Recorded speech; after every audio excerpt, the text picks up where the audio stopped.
watching a great battle here for the race lead. 57 laps into race number 14 of the season for the BackFire Sim Racing at Iowa. This is the redo race at Iowa, and it's Matthew Robinson, Corey Saucier battling it out for the top position with potential green flag pit stops looming. Seth Cole alongside of Scott Rankin. And Scott, we've been watching these guys here back and forth for the last couple of laps, but two entirely different stories. Corey Saucier has spent a good portion of this race out in clean air. Matthew Robinson, who was involved in an earlier incident, has had to scratch and claw his way back up to the front after starting on the pole. Yeah, settled in. I think Matty Robinson's just been really conserving. I think he's got a qualifying setup that was really, really strong, and then he switched over to the race setup, and the race setup is definitely built to run the long term. So that's the only reason for his patience and for his early runnings that weren't quite as good as he may have liked. Now he's sort of settled into the middle of the run, and Matty Robinson is doing a phenomenal job, and Saucier's he's got nothing for him. He's burned up his stuff getting to the lead, he's burned up his stuff trying to run around some of the lap traffic, and it hasn't paid off for him. First 15 laps of the race saw 3 cautions. A number of our playoff drivers were involved in those 3 cautions as well, including the current race leader, Matthew Robinson. Maybe the second caution of the night back on lap 8 was the most prevalent one. Matthew Robinson was on the front row, spun the tires, and everyone stacked up behind. And because of that and those other 2 cautions, there's a number of drivers right now that are running off the lead lap that are carrying those neon green driver banners, spoilers, and splitters. Right now, James Santoyo is a lap down. Noah Owens is a lap down. Zachary Woods, who had an incident over in 3 and 4 about 30 laps ago that didn't bring out a caution, he is -2. And the big one, Kyle Gartner, who came into this race 5th in the playoff stands, only 5 points back from a Final 4 spot. He is now Myers 6 laps down in the 25th spot. Going to be a rough night for him to get anywhere near the leaders. So that's something that he's certainly going to have to put his head down and go for. Right now, I'm trying to keep my eyes on a few different guys. I mean, like you said, it's playoff contention, right? It's you can't. And again, we were talking about it, long run. Oh, actually, Saucier is going to be on pit lane. Christopher Lawrence just was on pit road the lap before. Drivers have been out there for about 50 laps or so on this run, so we're getting a pretty good idea of what the fuel window is for these drivers. James Jones in the 10, following the 24 down pit lane as well. Yeah, so we'll have to keep an eye on this. I don't think that the rest of the guys are going to be able to go too much longer, so keep that in the back of your mind as well. You know that these guys are going to have to cycle through pit lane in the very, very near future.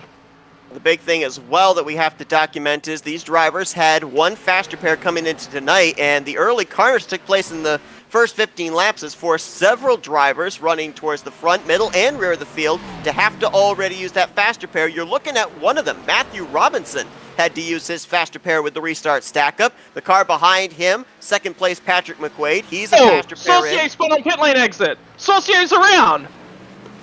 No caution, as he does keep it right down there against the inside wall. It was down off the racing surface, theoretically not in line of oncoming traffic, so no caution comes out. Boy, we talk about preserving the tires. Last thing you want to do is bring those temps up sooner than you have to. Yeah, 100%. I mean, especially you've spun the tires, you've lost a lot of time here. So he's got to put the head down, and he's definitely going to work real hard to make sure that he's looking after this thing. A couple of other drivers that have used faster pairs: Ryan Sizemore, James Cato, Brock Silvati, DJ Daniel, Jordan Stencil. I mean, I think in that alone, about 75% of them playoff drivers. Also, Josh Anderson's in a faster pair. Jaden Gimble and Kyle Gartner, who have fallen off the lead lap, they are also one faster pair in. So not a whole lot of your playoff contenders still out there with a faster pair, but right now the highest running of those would be third place running, the 78 of J.R. Miller. Yeah, we'll see what they can get done for themselves as well. Look, it's going to be a long night, guys. Long night. A lot of action left to go, so we'll wait and see what happens. Of course, the previous broadcast we brought you here at Iowa, Corey Saucier was declared the winner there, but this is a redo, so all the points from Iowa are scrapped. Talladega, which they ran last week, was named the first playoff race of this round, which is only 3 races to determine the final 4. No win-your-in situation at Homestead.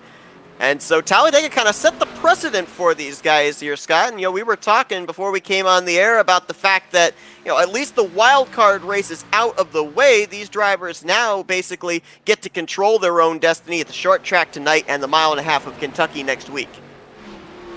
You say control your destiny. I don't agree. You get a little bit of a say. You do. You got more say than you do definitely at Talladega. I mean, but ultimately, look at the guys that are actually pushing through and that are already lapping some of these guys. Like, there's not much that they can really do. They're literally running their best pace and they're falling off the lead lap. So ultimately, when they come down to pit lane, they'll have some adjustments that they want done to the car. Is it to go long in terms of tire strategy? I could not tell you. I'm going to be honest. I actually do not know if the best response from here is to go for a long run in terms of tire strategy. I think they need to come down pit road and stem the bleeding, because if they're falling away, they're going to keep falling away. They've just got to put a pin on the board and say, hey, this is enough. When is it enough? And Saucier's come down pit road. Saucier is one of the only, most of our leaders have cycled through now. There's only sort of a couple that haven't cycled to pit lane. But Saucier came early, then he spun on the way out, and he's lost so much ground. Of drivers will get back on the lead lap on your scoring with the 99 race leader Matthew Robinson hitting pit lane. Turns the race lead now over to J.R. Miller. When the 78 elects to come to pit road, he's been out there for about 56 laps, and it's interesting too because we saw the 24. He came down pit road about 50 laps into his run. There are other drivers like Robinson and Miller. Robinson about 55 laps into his run to pit road. Miller might stretch it as far as maybe 60 laps. Yeah, who knows? I mean, look, honestly, if you can stretch this, like, look at, we're 70. Oh, there's gonna be a caution for sure. Just watching Matthew Robinson, they were 3 wide heading into 3 and 4 as he came out of pit road, and they just didn't understand that there was 3 wide and then there was a car on the low side. It's Matthew Robinson got just the tiniest little bit loose and drifts up and collects them. And with the timing of that caution, only 7 drivers were on the lead lap. I think there's going to be a lot of wave rounds. I tell you what, things interesting to figure out who's on the lead lap and who's not when we go back green. I tell you what, it was Saucier. It was Saucier he made contact with. Saucier's really trying to Saucier was trying to get underneath him. Saucier was trying to defend the middle, and you got to remember that Saucier is on older tires. He spun off pit lane. He's been struggling, right, to try and get back to that lead and, sort of hunt down all the time that he lost throughout that spin. He needed to get by. He needed to be in front of Matty Robinson before his tires come up to temperature, and he misses it by the barest of margins and gets a spin for his troubles. It was the 7 of Josh Anderson that was up on his outside in that 3-wide situation, and just tried to give the 99 a little bit of room after he pushed up. Now, the bad news for Corey Saucier, obviously, is the fact that he was involved in this caution. Oh, wow, that was a shot right there, too. I didn't even see the 64 of Jordan Stenzel come in and nail the 7 of Josh Anderson. So that's a lot of damage for another playoff driver in Stenzel. But Corey Saucier was only a lap down at the time, while being involved in this incident would not get him in line for the free pass, even though he wasn't in that slot anyway. He should be able to still take the wave around, I would assume, be back on the lead lap, as pretty minimal damage for that 24 car. Yeah, it looked like minimal damage for those. Like, the bump between him and Robinson was very, very minor. It was the contact on the outside that really caused the issue. Look, it's an interesting call, because he's run long enough on those tires for them to start to fall off. You got to remember that if he stays out here, that Matty Robinson's just going to continue to just drive away from him, and I think there's a chance that Robinson can really ruin his night. I actually think that the best strategy is what the 24 Associate has just done. That's cycle back through pit lane. I think that's what he needed to do. We'll see. Saucier is going to be able to possibly be able to get back on the lead. I think he's actually staying out. He stayed out? Okay. Yeah. So I think he's taking the wave around. Right now, according to scoring, it looks like Christopher Lawrence, Matthew Robinson, DJ Daniel, Ryan Sizemore, Patrick McQuaid, and Corey Saucier. All those drivers will be back on the lead lap with the wave around should they not come to pit road this time. it will turn the race lead over to the 78 of J.R. Miller. James Cato will be second. T.J. Roberts, Jeremy Richmond, and Brock Silvati. That's going to be the top 5 when we go back green. You see that car back there that's still smoking. I believe that is the 7 of Josh Anderson, who I think just does not want to bring that car to pit road because he's already been involved in an incident all the way back on lap 2. Had to use his fast repair then. He doesn't have a fast repair to fall back on. Yeah, exactly. So I think he's just trying to log as many laps as he possibly can before that engine gives up the ghost.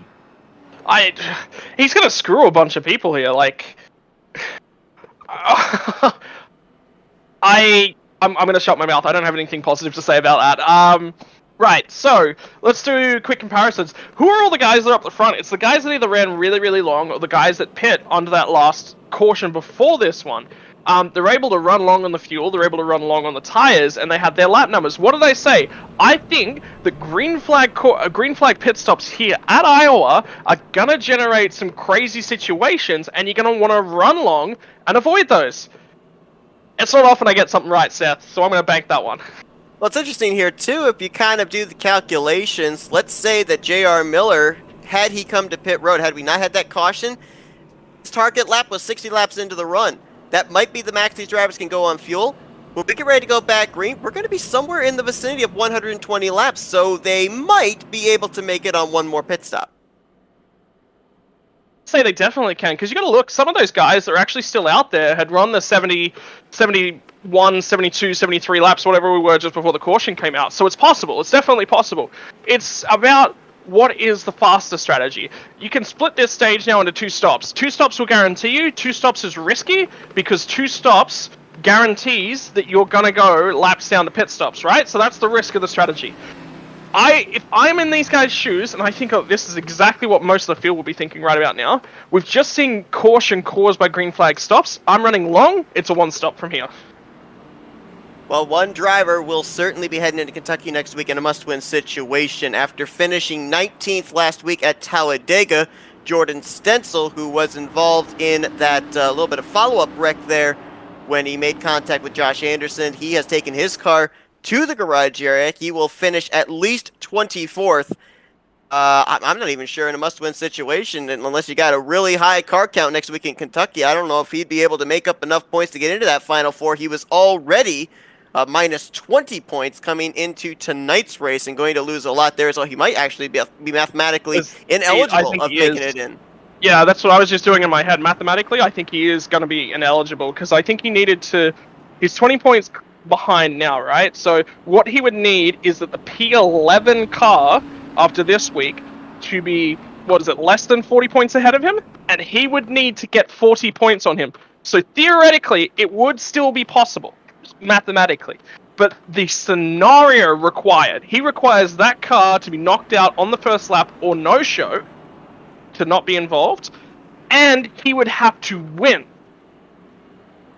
And I haven't seen that from him. I've seen a consistent season, but I don't think that he is possibly going to be there. And I mean, Kentucky, who knows? Kentucky might be his track. You gotta remember, guys have their tracks. Kentucky could be his.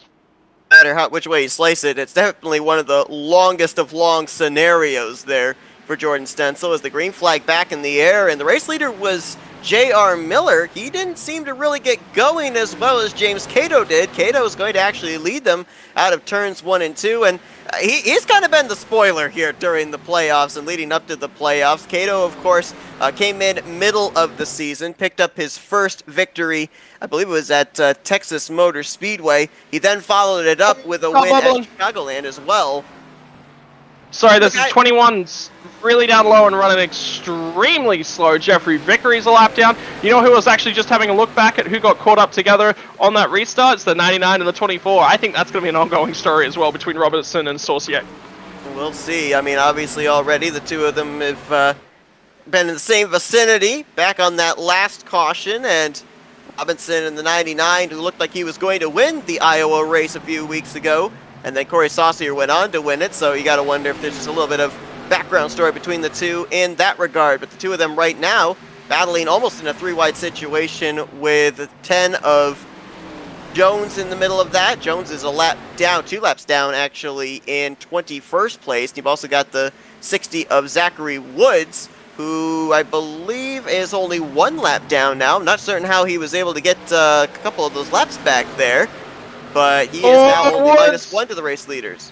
Have a look at this. This is getting 3 wide multiple times. So Robinson's now going to go to clear these guys. Saucier is trying to follow him through. Now, I'm going to say something here. This is going to be a little bit controversial. The racer in me says that there's absolutely nothing between those guys. There's probably nothing in it. It's just a racing incident. Move on with your life. The commentator as me says, drama, drama, drama.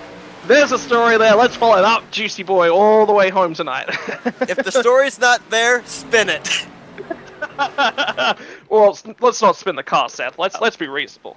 Yeah, let's not do that. Angel Santiago, how about the 90? I mean, we saw him stay out, lead a lap there under that caution, then came down pit road. He's now taken on a faster pair, and he is one of the few drivers that had issues early on in this race that's really been able to make something of it with the fact he was able to stretch it as far as he did on that last green flag run before the yellow flag came out. He did fall a lap down, but then when Matthew Robinson came to pit road, he cycled back on the lead lap, caught a break with the yellow flag, and this 90 car who came into this race, last of the playoff drivers.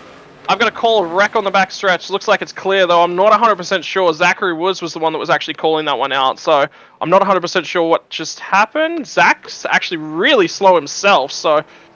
On the front stretch there, just past the start-finish line. You're right, definitely off the pace, so no caution comes out, but clearly he had at least maybe a spin there. Yeah, so the 10 of James Jones gets very loose on the high line, comes down, and they were both loose. Zachary was loose, trying to correct it and trying to make sure that there was enough space for them. He just gets collected, so there's nothing in that one. He's just calling it out just so most people know that this car's coming high to low. Right now, Santiago would be the 3rd highest running of the playoff contenders, and, you know, drivers that didn't do well at Talladega last week need the good run here tonight to counter it and then follow up the consistency at Kentucky. Right now, Angel Santiago, that's working out for him. Last week, he was 24th in the Talladega race, and as mentioned, 32 points out of that final 4th position.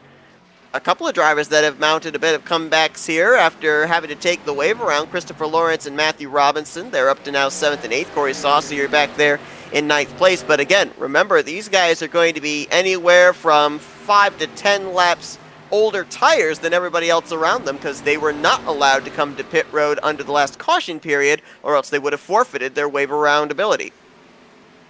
Yes, there's a few guys. I mean, obviously, the one that's in the best position out of that bunch of guys is going to be Matthew Robinson, considering the caution came out just as he recycled onto the track, the racing surface, and he was a long way ahead when that did happen as well, so keep your eyes on him. Saucier's not doing a too bad job, because he pit... what does Saucier pit? Lap 63 compared to Robinson's 71, and Brock Salvati pit on lap 75. So Salvati was one of the guys that managed to maintain on the lead lap, pit really, really late, so he's done a really phenomenal job for himself, and now Matt Robinson is right there with him. The issue is now that the field is not just wave. You've got all these cars that have taken the wave around. You've got all these cars in the middle of those wave around cars that are still a lap down, 1-2 laps down sort of scenario. And they're fighting because they want to get back to the front. They're also fighting because there's cars around them that they're directly fighting with. So it's very, very difficult as a driver. We talk about navigating traffic and the importance of navigating traffic. And this is one of the scenarios where that plays out. So Vadi giving up a spot to his teammate Matthew Robinson. So Vadi's night did not start out the way that he wanted to. Back on lap number 1, coming off of turn 4, little contact took place between Josh Anderson 7 and Christopher Lawrence 9. Anderson spun down the racetrack onto the front straightaway and got Salvati in the right front quarter panel and forced Salvati to have to go to a faster pair. But right now, 97 looking pretty good. And you talked about drivers in different situations on the track there, and that's another thing that really was a key factor into some of the cautions we had in the first race, and I think maybe some of the cautions that we've had here tonight as well, is different drivers out there on different tires have different braking points. It's going to change as the run goes on. You're going to have to lift out of the throttle a lot sooner on lap 20 than you were able to on lap 1, and if you're out there with fresh tires and feel that you can just send that thing into the corner, well, you've got a guy up ahead of you on 30-lap-old tires that's going to be lifting about good maybe 10 to 20 feet before you do. And the moment you talk about it, right? And 10, 20 feet, you pass that through in the blink of an eye. That's nothing. What it does mean is that you're on the brakes sooner. That's where the real difference starts to come in, because you need to slow the car down so that you can pivot it into the corners. There is a few different stories going on there. If you actually watch the way that Matthew Robinson and Saucier have maneuvered their ways through traffic, they've taken very different approaches. And the reason that Matthew Robinson's being a little bit more aggressive is because, one, he's definitely still got a fast repair, but two, more primarily, is that he has got the freshest tires of those guys that did take the wave around. And he's one of the faster cars as well. So him and Saucier were right towards the front. Now, Saucier has still got to look after those tires because he's already put some heat onto them, right? He's already cycled them through. And now he's caught up in this bunch whereby his tires are just getting more and more and more worn whilst he's trying to navigate his way through. In fact, he's just about to go through wide. That's going to be between himself, Patrick McQuaid in the 73. I believe that's DJ Daniel down there on the bottom in the 96. These are all drivers on the lead lap battling for positions. Slots 9 back to 12th. Also throw the 19 of David Hall into the mix. Nice to see him back in the field. We haven't seen him since Texas. Just have a look at the different ways. Look at the way that Saucier had to check up. Wow. He's done a great job to keep the car on the wall. That's old tires right there. If you actually have a look at the way that all of those guys are going into turns 3 and 4 on the last lap, every single one of them was driving the car slightly differently. And they're aiming for different lines in different sections of the racetrack. It's one of those tracks whereby everybody will drive the car slightly differently, and everyone's setups will play the car slightly differently as well. And you've got to remember that this is actually, while Saucier is sliding backwards here, he is on the worst set of rubber of this bunch, and he's not losing a lot of spots. He's fighting, and he's trying to keep the car consistent. This is actually a phenomenal drive from Saucier to be able to do what he does right now and overtake some people and let some people go all at the same time. Now, Iowa's one of those peculiar tracks, too, in terms of the corners, because most of your tracks, your short tracks, you have just a normal banking from the bottom to the top.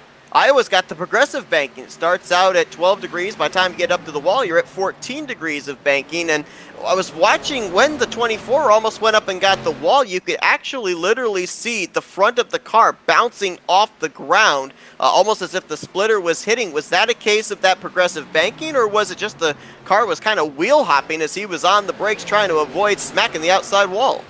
It's a little bit of both. The wheel hopping is created by the wheels trying to adjust at the same time as he's trying to over-input. Because he obviously went in there too deep. The scenario that he was trying to drive around, you've got to remember, he was trying to let cars go on the inside, trying to fight guys at the same time. There's specific cars within those bunches that he's picking out that he wants to fight with and does not want to let by because they're closer to his current race scenario.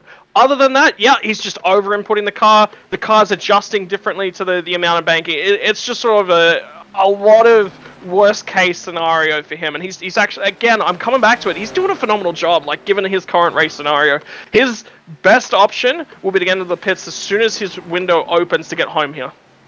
Looking at the battle for the lead, and it's over just as soon as it started. J.R. Miller is going to go to the point. His best finish this season was in the season opener, 3rd place at Daytona. Looking to better that with his first win on the year. Gets around James Cato, and he has actually been the fastest car inside the top 5 for the last 10 laps or so. Been consistently a tenth and a half faster than James Cato. Finally ran him down, finally completes the pass. J.R. Miller, keep an eye on him here down this home stretch of this only round of the playoffs. He could possibly be able to snipe a Final 4 position away, but now we're going to get the idea of just how good that 78 is in traffic, because he's about to reel in drivers like Noah Owens in the 88.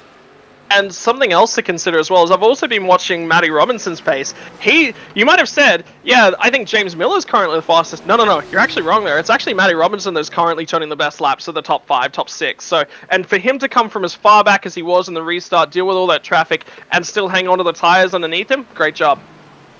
Another driver that has retired out of the race is Noah Owens, knocking down the wall there in turn 1. But Jaden Gimbel has brought his number 12 to the garage area, and that is going to be somewhat good news for Kyle Gartner, because that's another position he's going to pick up, albeit 22nd place right now. And No, I mean, there's so many drivers right now that I'm looking at that are down there in the running order, like James Santoyo right now holding on to 15th. Even further down, you got Noah Owens, James Jones, Zachary Woods, Kyle Gartner, and I don't necessarily know if it's must-win situations for these guys to even advance into the top 4 next week at Kentucky, but seeing all of these green playoff banners up here towards the front like I am, it's seeming like every lap that ticks away, they're getting closer and closer to that scenario.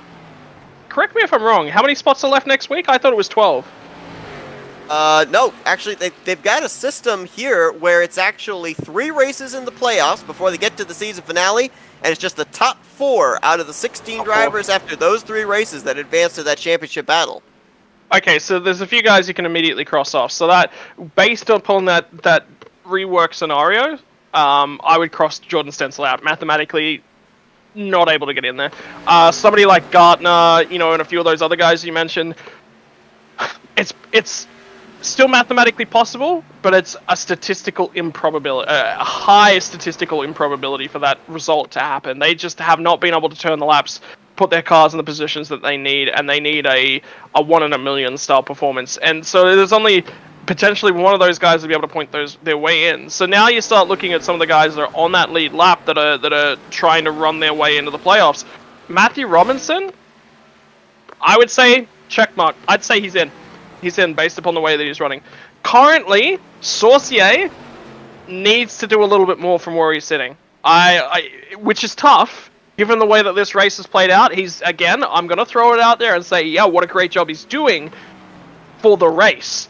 What he's not doing well is trying to get his way into the playoffs. So he's going to take away a good haul of points here, and it should be enough to keep himself directly either in the playoff seats or in contention for the playoff seats, such that another strong result next time out locks it in. So right now, with what I am looking at, it is looking like battle for that 4th and final spot is hot and heavy between Corey Saucier, right now running in the 12th position, and your race leader, J.R. Miller. Right now, 12 positions separate those two as they currently run. The 2 of them were only separated by 7 points for that 4th and final position in the Final 4.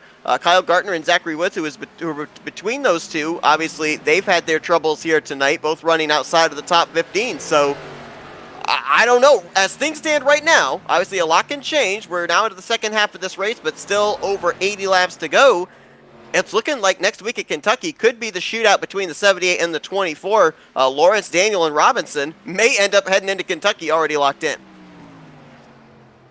DJ Daniels, DJ Daniels isn't all that far ahead of Saucier, but it's going to be more points over. In fact, they're actually right together on track. So if Saucier can get by Daniels here, that may, at every position that DJ Daniels loses from here, and there's a couple cars that are sort of right there and still in that equation. There's 2 more cars, so there's 1 more car just behind him on the lead lap, which is Ryan Sizemore, and he's right there. So he's there and in the equation. Lawrence is only just up the road as well, and I think Saucier is putting the target on these sorts of guys. So let's cross out the guys who we no longer feel are going to be in the equation. Santiago, after the first round, was 32 points clear, and I'm not seeing him in the field tonight, so that's him done. Jones in the 10 car, currently running in P18, 3 laps down. Put a line through him. He's out. We're down to 14. Hubka in the 5 machine. Not in the field tonight. Gone. So we're down to 13. Richmond in the 98 is doing a phenomenal job, but he's 26 points behind the drop line, and he needs to get those 26 points back on Saucier. Now, he's doing a good job to Saucier. However, the other guys that he's around that he's fighting are Lawrence and Daniels. So his marker might actually be Christopher Lawrence, who he's trying to beat. He's not doing enough, but another strong race will see him point his way in. Stencil is another one done, so we're down to 12. Silvati in the 97 is doing a reasonable job, but it's not strong enough. He's mathematically in contention, but he'll be another one of those that needs a statistically improbable night to get his way in. So I've got a penciled line through him, not a hard line, but a penciled line through him to not make his way in. So we're down to 11. Santoyo, I did see was running. Yeah, he's 2 laps down at this stage. I think that's his night done, his season done as well. So we're down to 10 from there, and from those guys up. So it's Phillips, Owens, Miller, Woods, and Gardner. Gardner and Woods, you're right. Horrible nights, and they're gonna lose not a lot of points. If I'm gonna be honest, they are still. So Saucier needs to do a lot of work from here, and Lawrence needs to just run where he is, and they will still be in contention, but again, they'll need to have 10 plus place advantages over those guys next round. Guys like Miller, who's on the same points as Woods, and Miller's out in front. So I'd say, at this stage, Miller jumps in, Saucier drops out. But there's nothing in it. There's nothing in it. You're going to have your places from even 2 through to about 6, 7, 8 are going to be very close. Definitely. I agree with you on that. You can actually check, I think, maybe another name off the list as well, because we talked about the fact that Chris Hubka's not in the field here tonight. Well, Ryan Phillips, his 43, was not on the grid here tonight as well. Go back to Ryan. So Ryan Phillips could be out of this as well. Angel Santiago, just to kind of correct you there just for a moment, although I think you're correct that it may be a little too late for him. He is in the field. He's running in the 5th position, but he had such a hole to dig himself out of after Talladega last week. 32 points out of the final 4 position. That's not even for the points lead in the playoff standings. That's it. He's got to make up those points to Saucier, Lawrence, and Daniels, right, to get his way in. It's mathematically doable. It is. I'm drawing a line through him. That's not my faith against him as a driver. That's my faith against his point scenario. So it's also based off the fact too. I mean, when you dig yourself into that deep of a hole with only 3 playoff races to work with, and knowing how consistent drivers you are trying to chase down have been this season, it makes the job just so much more difficult. I mean, here's the thing too. We knew that Iowa was going to be a playoff race. Regardless of whether we counted the points from the first go-round or this redo race, we knew that Talladega was going to be a playoff race as well, whether it had been the middle race of the playoffs or the first race of the playoffs, which it ended up being. The thing that kind of stands out to me, and I don't know if there's a whole lot in it, maybe you can touch on this, is when we ran the first Iowa race, 23 drivers took the green flag. We had 26 drivers take the green flag here tonight, so 3 more drivers were added to the grid. That means that 3 more points were up for grabs. Thusly, 3 more points were available to lose for these drivers. So the point swing was actually even bigger if a driver had a bad night. Yes, but there's only, remember, you've got to look at who the drivers are that are now out. And Stencil is the only one that's in that playoff scenario that's now out, and now we're back under drivers that are still running. I believe Kyle Gardner is the last driver running, so we're down to 21 drivers still running at this point in time. So the losses that they can take from here. So, admittedly, whilst I was running through that cycle, we actually had a fair few drivers jump through pit lane. So there's drivers I'm looking at. Is Gene Cato's just in the lane right now? Noah Owens has been through pit lane on lap 114. I think he's potentially in a really, really good spot to start his charge to the fore. Other drivers have cycled through about the 108 mark. So those drivers are short. I think the drivers that are pitting any time from now, they're done. That's it. That's their last circulation through pit lane. It's possible that from lap Noah Owens, I think is going to make one more stop. I think he's the wrong side of it, but I think Cato's the first of the drivers, and Gene Cato, sorry, the 2 machine, is the first driver to pit who can make it. Can't really attest to Gene Cato. Haven't really seen a lot of him here on this run, but I do know that Noah Owens, who you mentioned was on pit road not too long ago, and the car we just saw coming to pit lane, a throwback to Jeff Gordon's Chrome Illusion machine, the 19 of David Hall. Both of those drivers have really been struggling of keeping their cars away from the outside line, and both might have actually had to pit a little earlier than they wanted to get some right side damage repaired. Might have scraped the wall a couple of times here on this run as Matthew Robinson. Man, if we kind of looked at Matthew Robinson's race on a graph, we'd probably be looking at somebody's pulse. Up, down, up, down, up, down. He ended up wrecking from the race lead on a restart after starting on the pole position, had to work his way back up into the top 5, eventually made his way back up into the race lead, getting around Corey Saucier.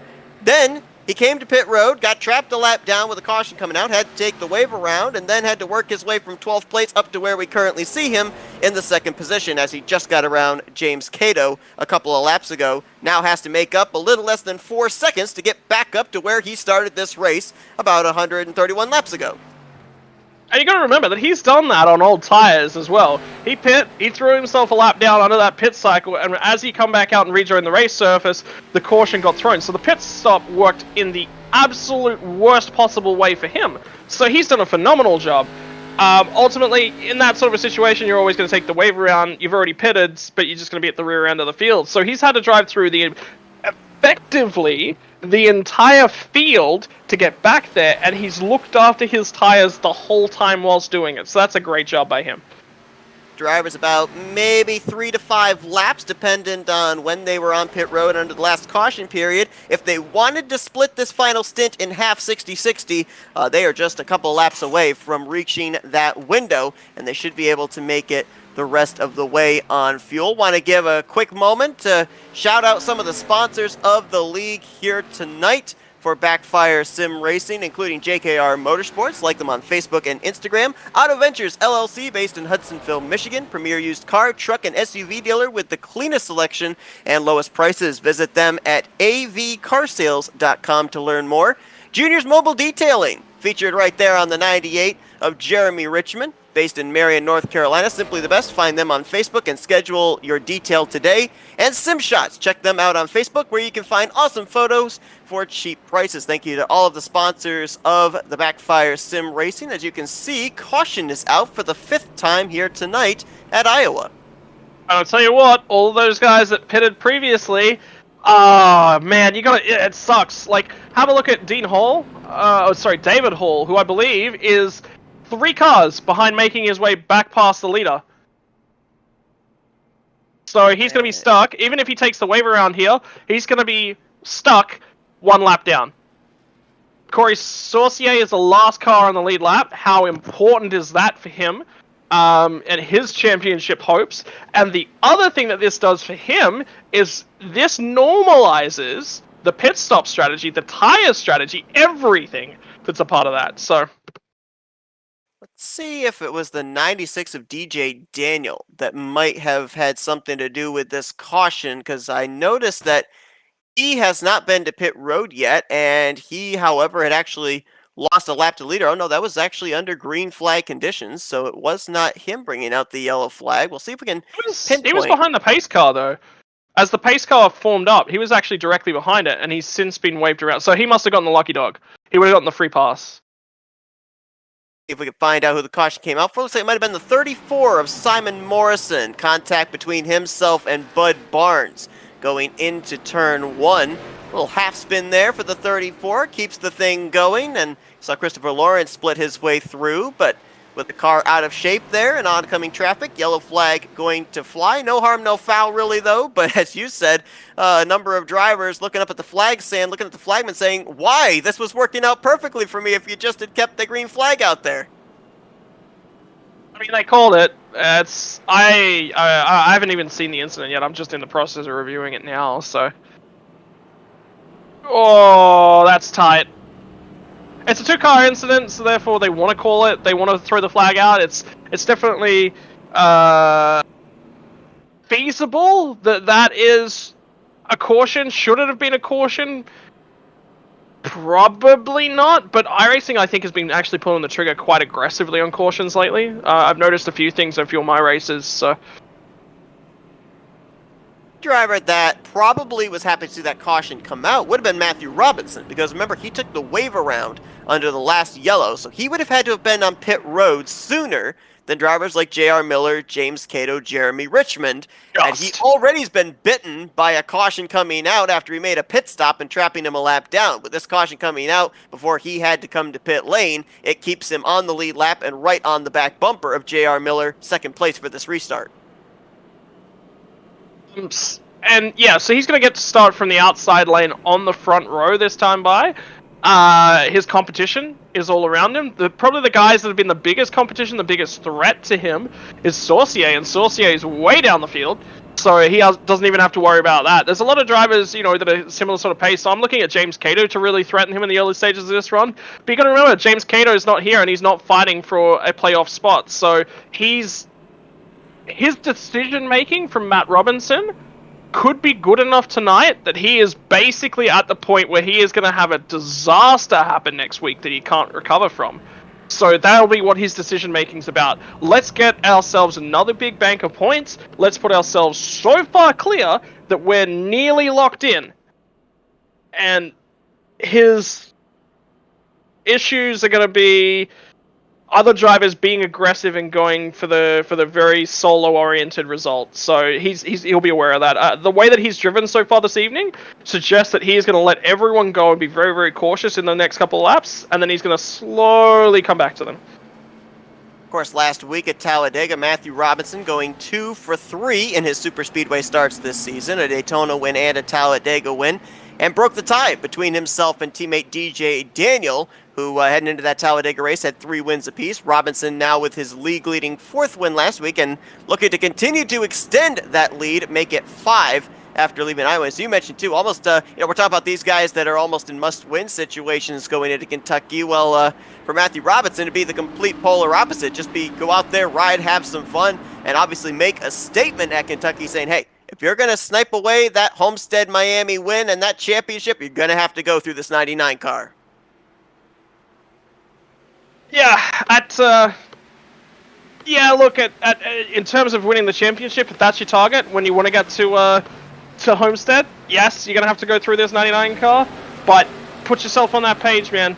If you can get into that championship race, anything can happen at Homestead, and anything often does happen at Homestead. You got to come out and you got to drive an amazing race to make sure that you win the championship. So, all of that pressure, when it comes to a head, it does get to some drivers, and some drivers relish performing under that threat. And I tell you what, Matty Robinson right now, he's literally gone from outside to inside to race lead. Oh, car in the fence! Oh yeah, big hit back there. That was, I believe, Angel Santiago in the 90. He's going to hit the inside wall as well.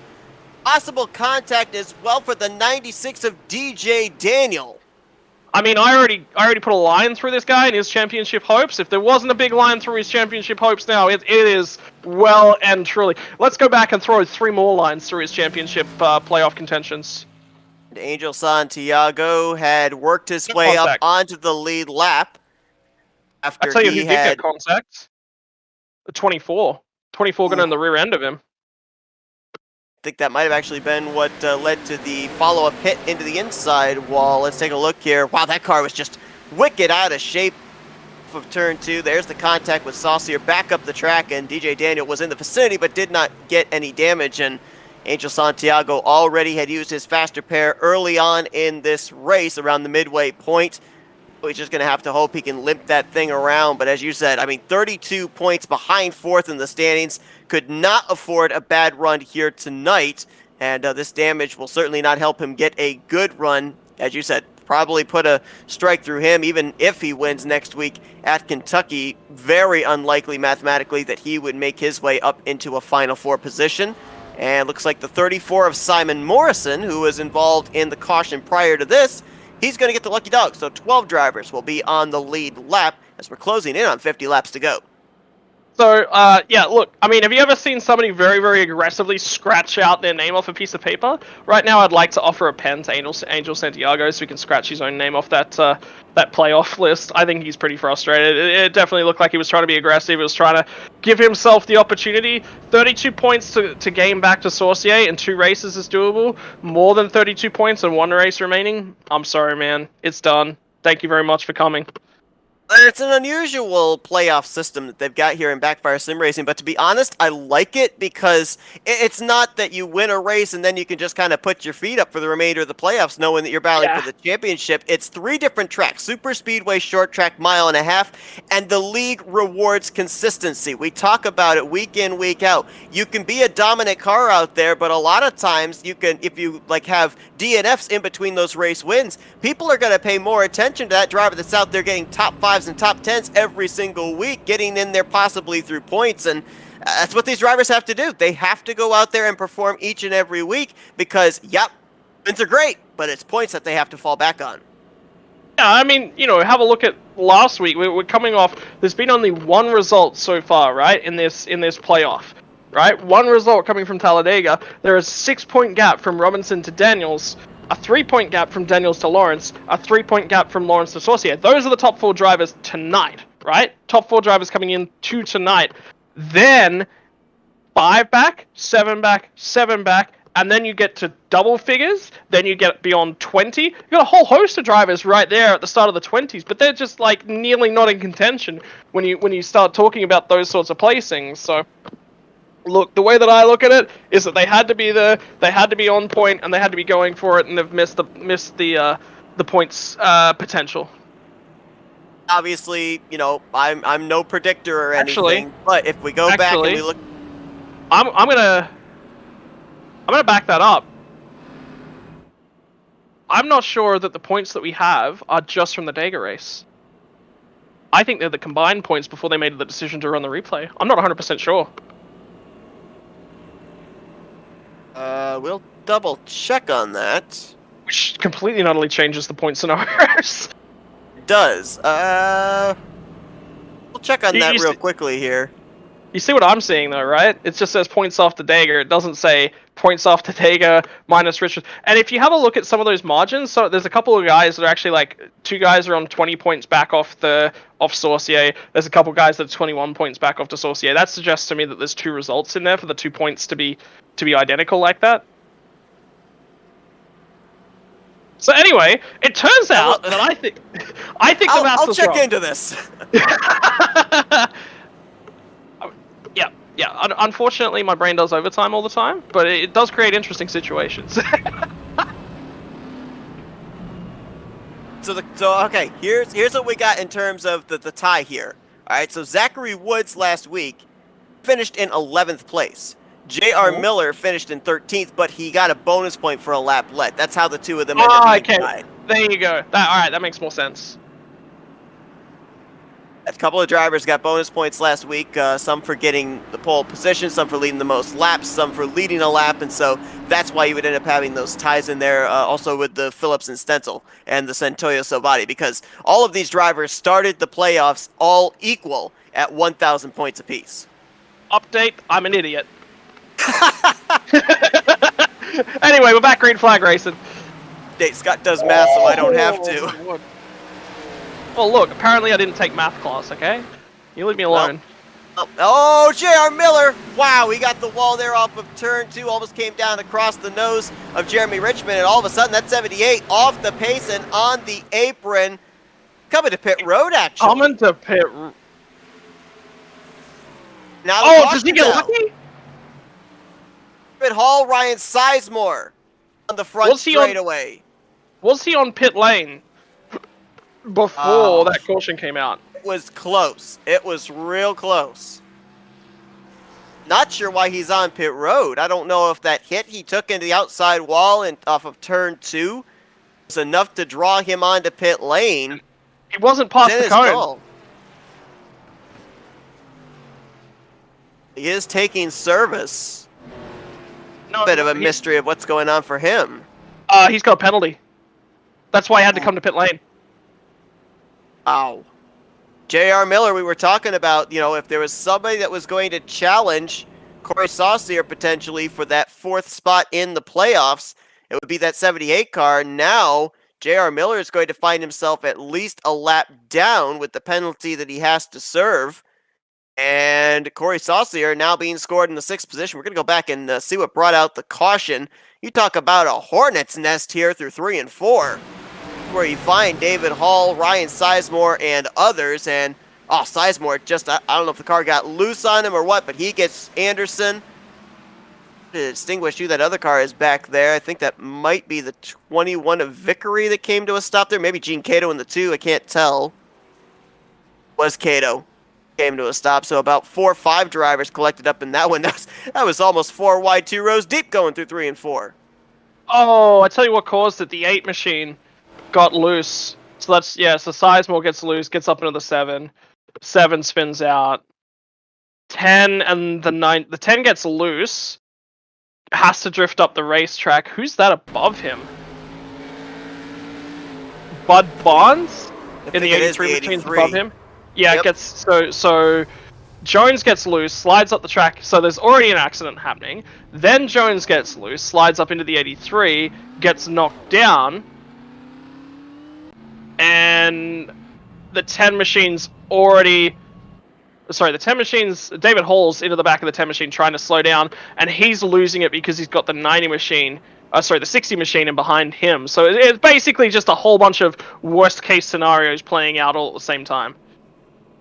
Well, we saw with that onboard with Ryan Sizemore, the 90 of Angel Santiago sneak by, and with not being involved in the wreck, Santiago will end up being the lucky dog. So 11 drivers will be on the lead lap when we go back green.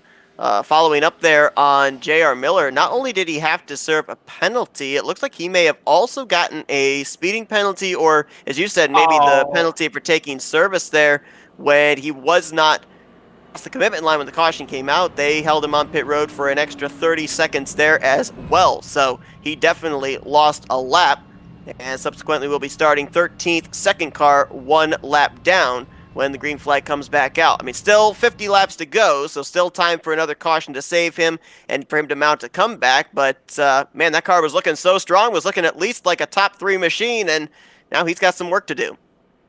So there's a couple things going through these lead runners' minds at this point in time. Like, you look at Robinson, you look at Jeremy Richmond, you look at James Cater, you look at Chris Lawrence. You know, a fair few of these guys, everyone in this field should still have at least 1 tire set, potentially 2 tire sets, still sitting on the other side of the wall. If they get another caution from here, I think right now, definitely stay out, preserve your place in the queue. Track position is so important, because what we're seeing deep in the pack is we're seeing multiple pockets of guys that are looking to go 3 wide and showing their nose in places that they don't necessarily need to. Matty Robinson has got a playoff spot to protect. I think he's going to stay out. I don't think he's going to pit. I think even if he gets run down by guys that pit for tires later on, he'll be fine with that, because it's another consistent result. He's never around any of the other guys. Some of the guys that are deep in the pack in terms of playoff contention. So obviously Gartner's not there. Miller has an option to come down and grab tires. I mean, he already has done that, and I mean, he had the penalties, so that's just poor luck for him. But if there's another caution here, Miller's on the freshest tires of a lot of these guys, right? If he can grab that one spot, grab himself the free pass, he is in probably the best strategy play of the entire field right now, because if he can get by a few of these guys, he can look after some tires, and we can get ourselves just under a 50 lap run on the end, his tires will play a big, big part into resolving this race. Tell you who else is actually right up there and on reasonably fresh tires as well for the first time tonight, actually being able to challenge? Corey Saucier pit on lap 143, so the last caution, so he's on the freshest tires of this lead bunch. And he will be restarting from the outside of row 3 alongside of TJ Roberts. Your first 2 rows, Matthew Robinson, teammate Jeremy Richmond. Richmond is looking for his first win on the season. Then James Cato and Christopher Lawrence going to make up row 2. You've got combined 7 wins inside of your first 2 rows here. Richmond, the lone man out, as Matthew Robinson trying to go coast to coast here tonight at Iowa. Green flag in the air. Both of the drivers somewhat even at the start-finish lane. Slight advantage for the 98 on the top, but we know how that 99 is able to attack the bottom here in the early stages. Let's see if he can get the run off of turn 2. Oh, he's going to get into his teammate! A save by Richmond, but that dropped him back almost outside of the top 10, and he's continuing to lose spots and momentum. Richmond is in 10th position right now. He will be able to catch it all back up. I was just having a quick look through back on that last lap of that before we went green. You know who else pit? Savani, Richards, 34. It's chaos. Now someone's looped it around there. No caution. Now there's caution. Dead. That was Richmond, I believe, again in the 98. I saw the 2 machine hit the wall as well, quite heavily. Jeremy Richmond was second on the restart. Contact between he and his teammate off of turn 2 dropped him back into a hornet's nest. And then it just all went downhill from there. Let's go back and first we'll take a look at that save he had off of turn 2. Then we'll go the following lap through 1 and 2 and see what gave that 98 quite a bit of front end damage, as you mentioned, just kind of T-boned the car that was to his outside, it looked like. contact off of turn 2 didn't bring out the caution as Robinson pushed up the track into him. So what's actually caused the damage? I'm actually reviewing the second one. David Hall is just sending it into turn 1. And I mean Gracious. sending it. He was never making that turn. It's a send. Look at this. How he cleared the 98 and the 10, I'm not certain.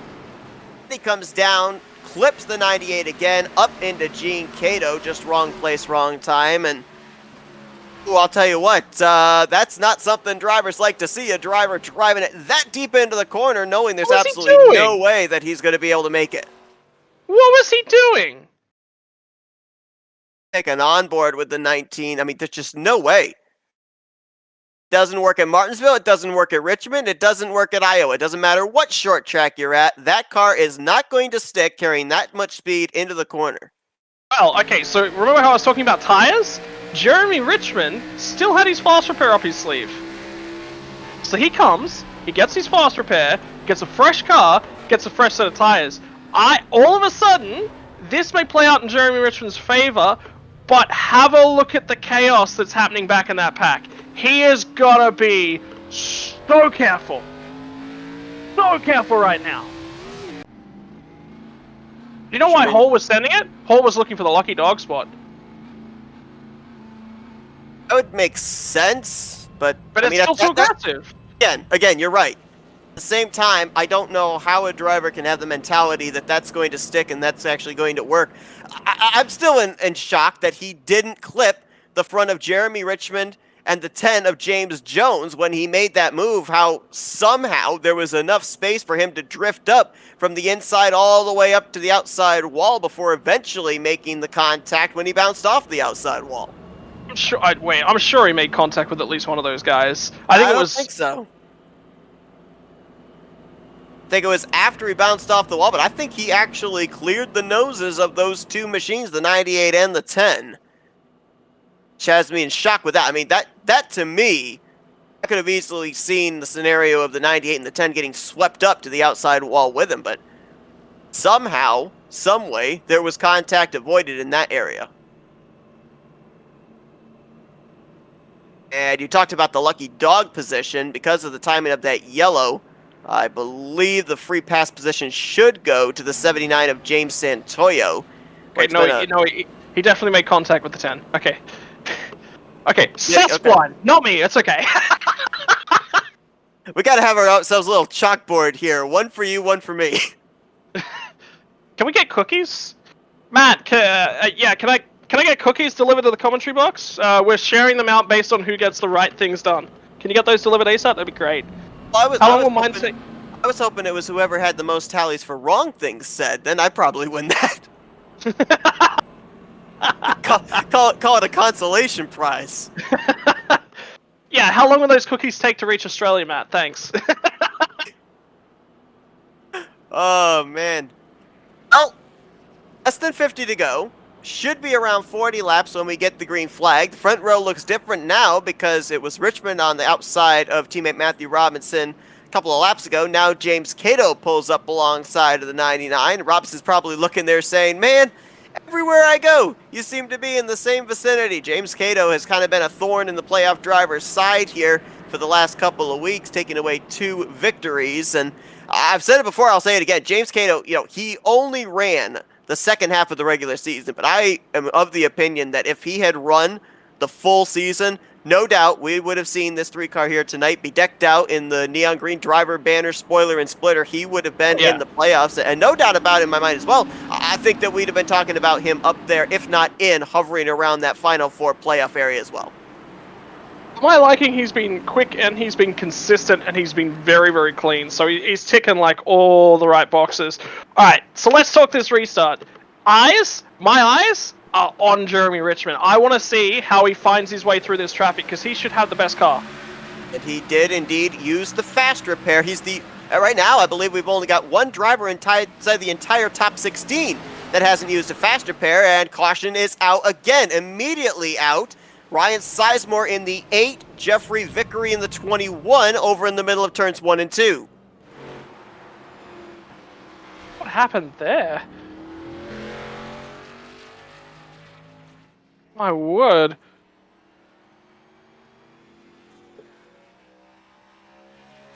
Ninth caution of the night here. And looks like it might have possibly been 3 wide gone wrong once more. It really seems like that car that is in the middle of the 3 wide situation has a really tough time. I don't know if it's aero or if it's just the fact that you're trying to make sure that you don't get into both drivers at the same time, and it's the inability to be able to hold the line. But you know, we saw Corey Saucier. He made contact when he was in the middle of a 3 wide situation. Ryan Sizemore right here trying to get to the inside of, I think that was Anderson. He was to the outside of, I believe that was the 83 of Bud Barnes, and just gets out of shape and nowhere for victory to go. I mean, the initial, so there's a couple things going on here. On the initial restart, you got Anderson, on that high line. He's so slow. He's running a modified, right? He's not in a good spot. And Sizemore's trying to make the best of it, doesn't allow enough space down low because of the restart. So it's just poor decision making from Sizemore, but ultimately, I think there's a case to be answered from Anderson. Anderson's actually... I'm not going to say anything about the team radio. I don't agree with what's going on in there, so there's no point raising it any further than that. Sizemore just makes a mistake. I was trying to look at his car to see if he got loose, trying to get on the power and trying to avoid, but he didn't do that. So it's just clearly a driving and a space awareness issue. So unfortunate for him. That'll be his car basically, I think, done for the evening as well. So I said that James Santoyo was the free pass car under the last yellow flag. I think I was incorrect in that statement. I think actually J.R. Miller was the lucky dog driver under the last caution. James Santoyo is back in the lead lap now. I don't know if he just took the lucky dog this caution or not. Maybe I'm getting the lucky dogs mixed up. Put it this way, if Santoyo was not the lucky dog under this caution, it should be David Hall, but I believe the 79 of Santoyo was a lap down that last restart. I think he just went around, got the free pass, and so we should have 12 drivers on the lead lap when we go back green. Speaking of J.R. Miller, he did a heck of a job actually getting past that spinning number 8 machine there on that last wreck. Yeah, I think he just eased it in, just looked after himself, made sure that, there was no real issues. So Santoyo's just gotten the lucky dog on this current caution. Just watch that. He did just pass everyone and clean them all up around the outside. So good job from him. He's back on the lead lap. So Miller definitely would have had the one before, which gives Miller a really good chance here. I'm surprised. I'm going to be honest here. I'm surprised some more of these guys aren't pitting and grabbing themselves some fresh tires. Because if you're in somebody like J.R. Miller's sort of standpoint, if you're in somebody like James Santoyo, Angel Santiago, maybe not so much Angel, because I believe Angel actually, his car was in quite a banged up shape. So those sorts of guys around that sort of a position, come down, grab fresh tires, get yourself an overlap, get yourself a performance benefit to the cars ahead of you, is what I'm thinking right now. You've got, what do we got? 36 laps left to run, you're still going to want that, you don't want to be out there on older tires. So I think they might be saving them up for a little bit later on, which means that they've only got one set left. Certainly hasn't been smooth sailing for the 4 drivers that came into this race, currently holding the final 4 positions. They have had up and down nights, but closing in on 30 laps to go, 35 laps to go here in just about a lap and a half. And all 4 of them are on the lead lap and up inside of the top 5. Robinson's leading the way. For Lawrence running in 3rd, DJ Daniel in 4th, and Corey Saucier in 5th. So, again, I'm going to use the words, barring anything happening in these upcoming 35 laps, it's looking like, at least for the time being, that the 4 drivers to beat coming into tonight may be the 4 drivers to beat when we get to Kentucky next week. Yeah, looking at the way that it's currently playing out, yeah, that's definitely the way to look at it. I mean, 4 of your top 5 drivers are the guys that are in those playoff spots right now, so... The drivers that have done a great job here tonight, keeping their noses relatively clean and staying up here on the lead lap inside of the top 10. Brock Silvati in that 97. Right now, he's going to be rolling off 7th on this restart. Patrick McQuaid, good run there for the 73. He was fast in practice. Was watching him. He was very fast around some of these guys up aside of the top 5 when they were in side-by-side battles. He's going to be on the outside of row 3, restarting 6th. And TJ Roberts, haven't really talked much about that 11 car here tonight. Up there inside the top 10, currently holding down the 9th position as Matthew Robinson will get us back under the green flag. 35 laps of racing left here tonight at Iowa. Yeah, and important to note about TJ Roberts, he's actually on the freshest tires now. So there's a really good opportunity for him to cut his way through this field and go for it. Almost 3 wide back there around him as the 97 of Brock Silvati seems to be dropping back. That's Jeremy Richmond trying to mount a comeback here to his outside. Not going to be able to quite get there. Now Gardner there in the 49. That car looks like it's up to speed. Oh, it's actually into the back of Brock Silvati. Silvati around, catches the 60 of Zachary Woods, as well as the 8 of Ryan Sizemore. Come on, guys, use your heads. 10th caution of the night. 2 more playoff drivers collected up in that. Silvati in the 97, Zachary Woods in the 60. Silvati drop back to the tail end of the lead lap. Zachary Woods already 2 laps down, and more damage sustained on his Toyota Camry. Caution's going to fly. We, for the most part, saw it in live time. We're going to go back and dissect the contact over in turn 1.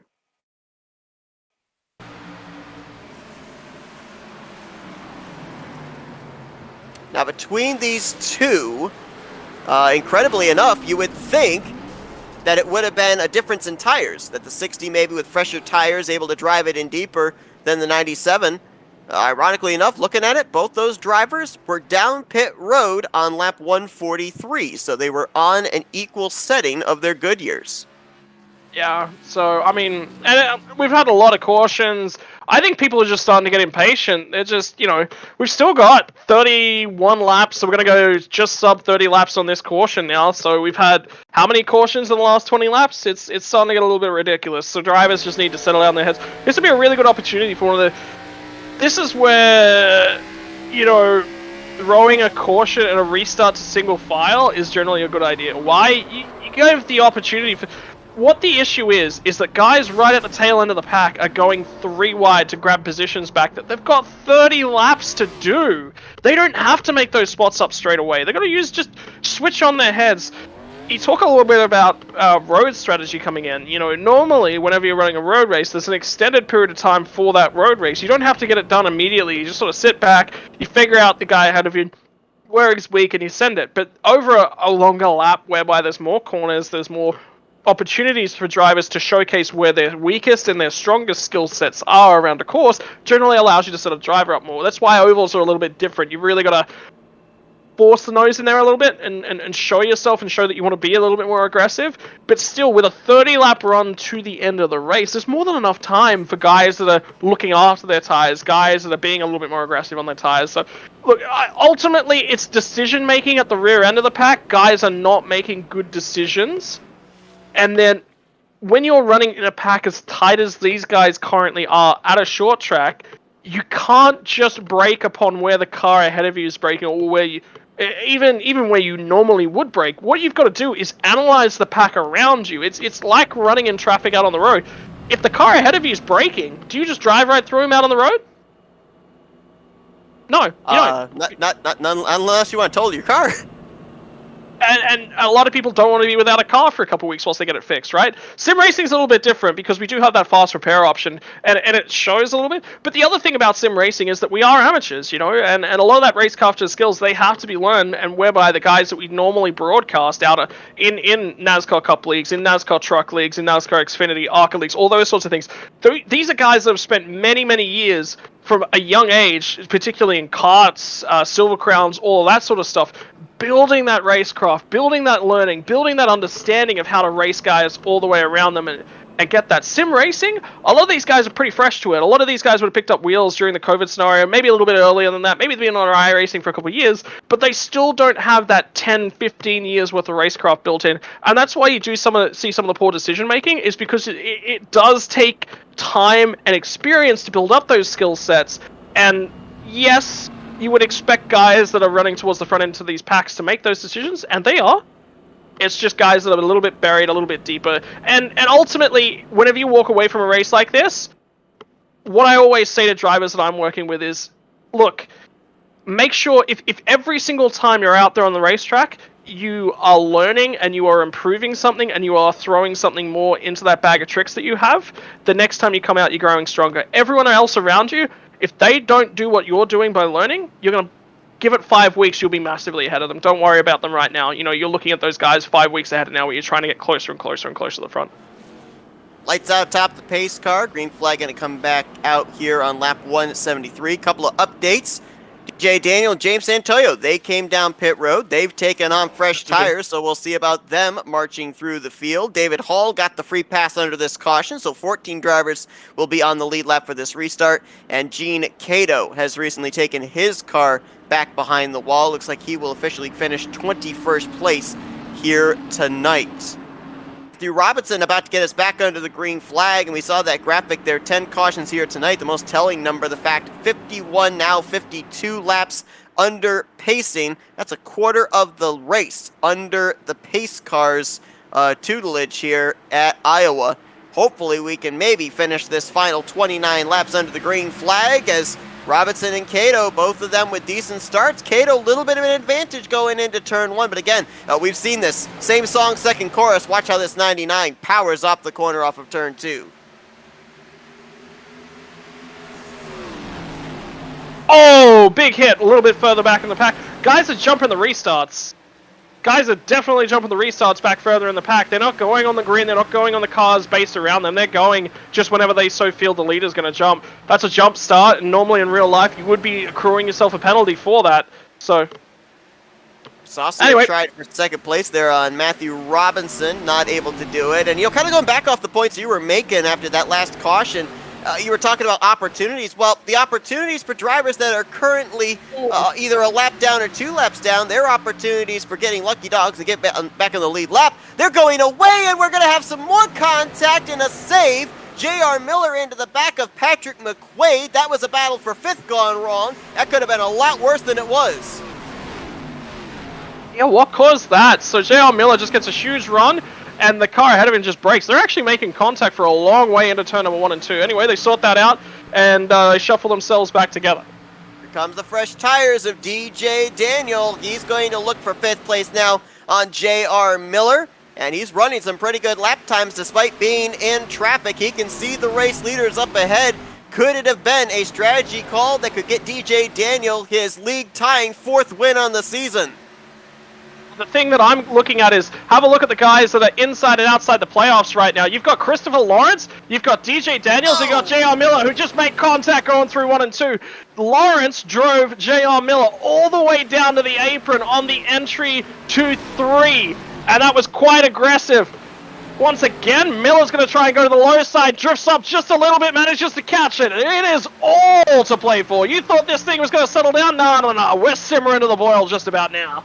We tell these guys there's still 23 laps to go. They're racing like it's the last lap here for the 5th position. Now it's Lawrence who's under fire from DJ Daniel. He runs a slightly lower line down the back straightaway, forcing Daniel to have to go up to the second groove. Daniel does just that. Let's see if we can get the power down, maybe crossover here on the front straightaway. This all going on about half a second behind 3rd place, Corey Saucier, nearly a full second and a half behind the race leader, James Cato. Guess who this plays into their hands? It's James Cato. Cato just wants to see this. Another caution. Oh, okay. Okay, who's the takers here then? I think Miller's going to come. Oh, and James Jones was trying to get the car back down the racetrack, and I believe that was the 7 of Josh Anderson that came flying in and clobbered him. If we didn't have the strike through James Jones' name already, I think that was the nail in the coffin right there. Oh, that's unlucky. Take a look and see what happened here. James Jones started this race from the 20th position. A couple of early cautions. He worked his way up into the top 5, but since then, Lady Luck has not been on his side. This was heading into turn 1. That's the 88 of Noah Owens to his inside. 2 of them make the contact. Oh yeah, Noah Owens' car What's Jones doing? Sorry, not Jones. Sorry, my apologies. Not Jones. Anderson. What was Anderson's doing? Like, he was just driving as if Jones was just not going to be there. He literally just drives straight into him. It's frozen field cautions, if I'm not mistaken. If that caution comes out, you're supposed to decrease your speed, and he didn't look like he was slowing. Go back and take the onboard there with the 7. That hurts like, to watch. That just hurts to watch. Like for the 88 of Noah Owens, that car just never, when he hit the brakes, that car just never slowed. He drifted up the track. This is on board with the 7. Watch up ahead. You're going to clearly see the smoke. The spinning out 10 machine. There he is up on the outside line, and I mean, see Anderson, he's pumping the brakes, but he's not really on the brakes. He's on, off, on, off, and that's just not gonna, it's just not gonna slow the car down. If you actually have a look, about halfway through 1 and 2, so Jones is parked at the Iowa 2 sign. Probably about 100, 150 feet before that, Anderson's trying to pick up the throttle on that outside lane. Like, the guy, he's 47 laps down.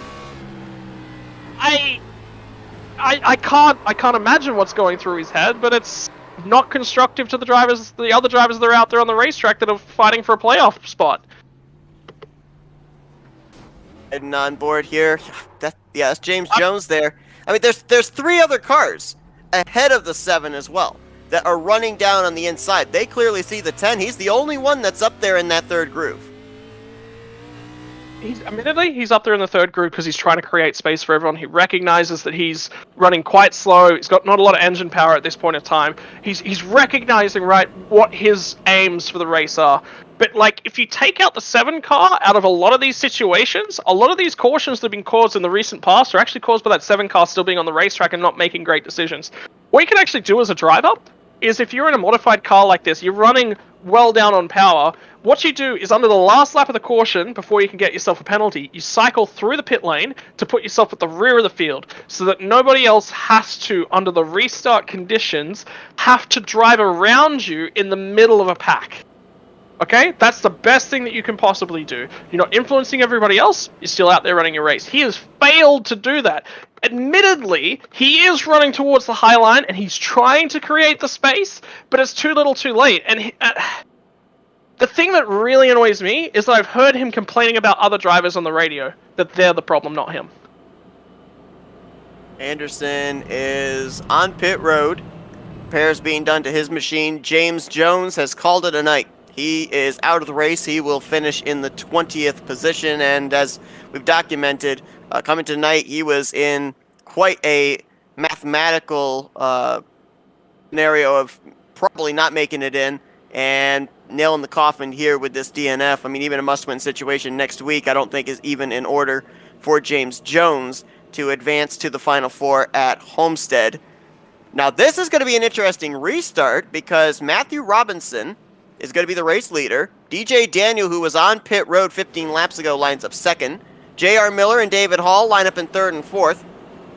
1st, 3rd, and 4th have not come to pit road in the last 20 laps. James Santoyo, who was on pit road 15 laps ago, lines up 5th. Everybody else on the lead lap came down and took on tires. Cato, Saucier, Lawrence, Morrison, McQuaid, Richmond, and Roberts. We've seen how aggressive they've been on these restarts. I think those guys back there on fresh tires, I don't know, 11 cautions. We might be looking at caution number 12, depending on the amount of room given and just how aggressive those drivers on the fresh Goodyears are going to be here, because we're coming down to 16 laps remaining here tonight at Iowa. Racing at the front's actually been quite high quality, and everyone's been giving each other space. Blocking, yes, aggressive, but everyone's recognizing that it's late in the race. So, look, I think the racing's good up here. I'm not too worried about the tire difference being an issue. 3 wide already. Miller to the bottom. Robinson caught in the middle. Fresh tires of Daniel on the outside. No grip, though, as he lost a ton of time there out of turn 2. Robinson clears for the race lead.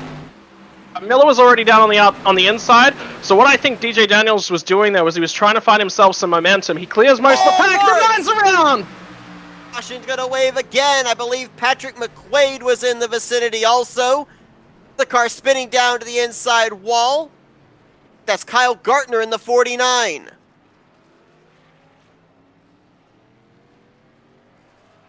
that appears to be the same area Lawrence had an issue with all the way back at the start of this race on lap 2. Exit out of turn 4, and about 184 laps later, it proves to be an issue for him again.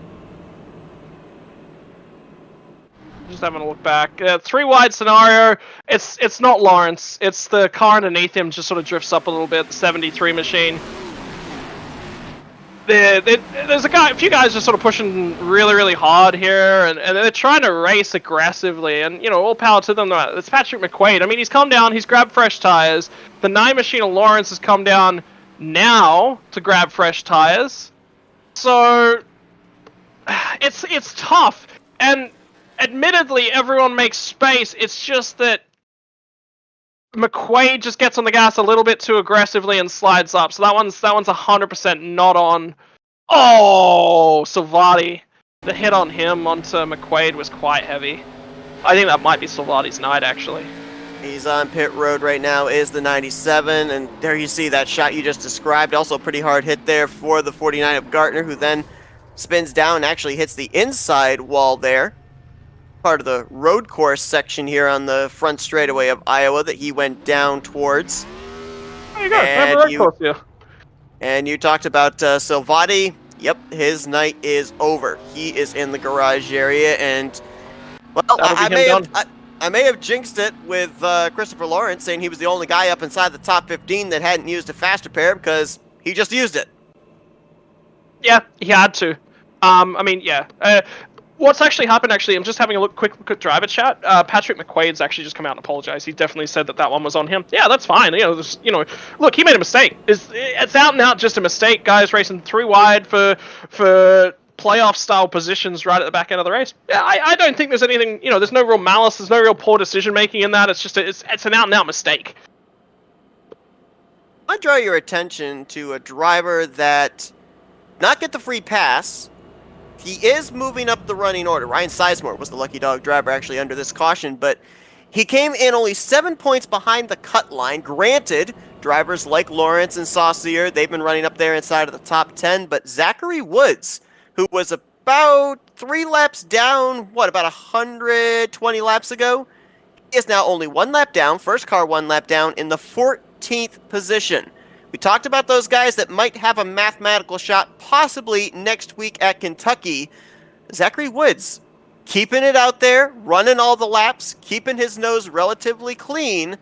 He's gaining quite a number of positions here the longer this run goes on, and things could work out in somewhat of a favorable light for him, at least heading into Kentucky next week, put him in a potential playoff position. Yep, potential. And that's, you gotta... as soon as you're into the playoffs and you're fighting for a spot, there is no benefit in parking the car unless you have terminal damage. Like, we're talking Jones and Salvati, they've got a very good reason to park their cars. They have had terminal damage. There's nothing that those guys can do to get their races refired and get back out there. Woods has been in a slightly different scenario. He's been involved in his share of the mess tonight. Basically everything that's gone wrong has happened right around him, and he's not really had much of a choice. So he's done pretty much everything he can possibly do, and he's put himself in a good position. He's attempting to give himself the option to race and be a part of a championship after next week's results. So look, all power to him. This is what I was talking about at the start of the race. Look after your equipment, look after your car, play the mindset correctly. He's done that absolutely to perfection. We had 16 drivers that were playoff contenders to start off this run of 3 races.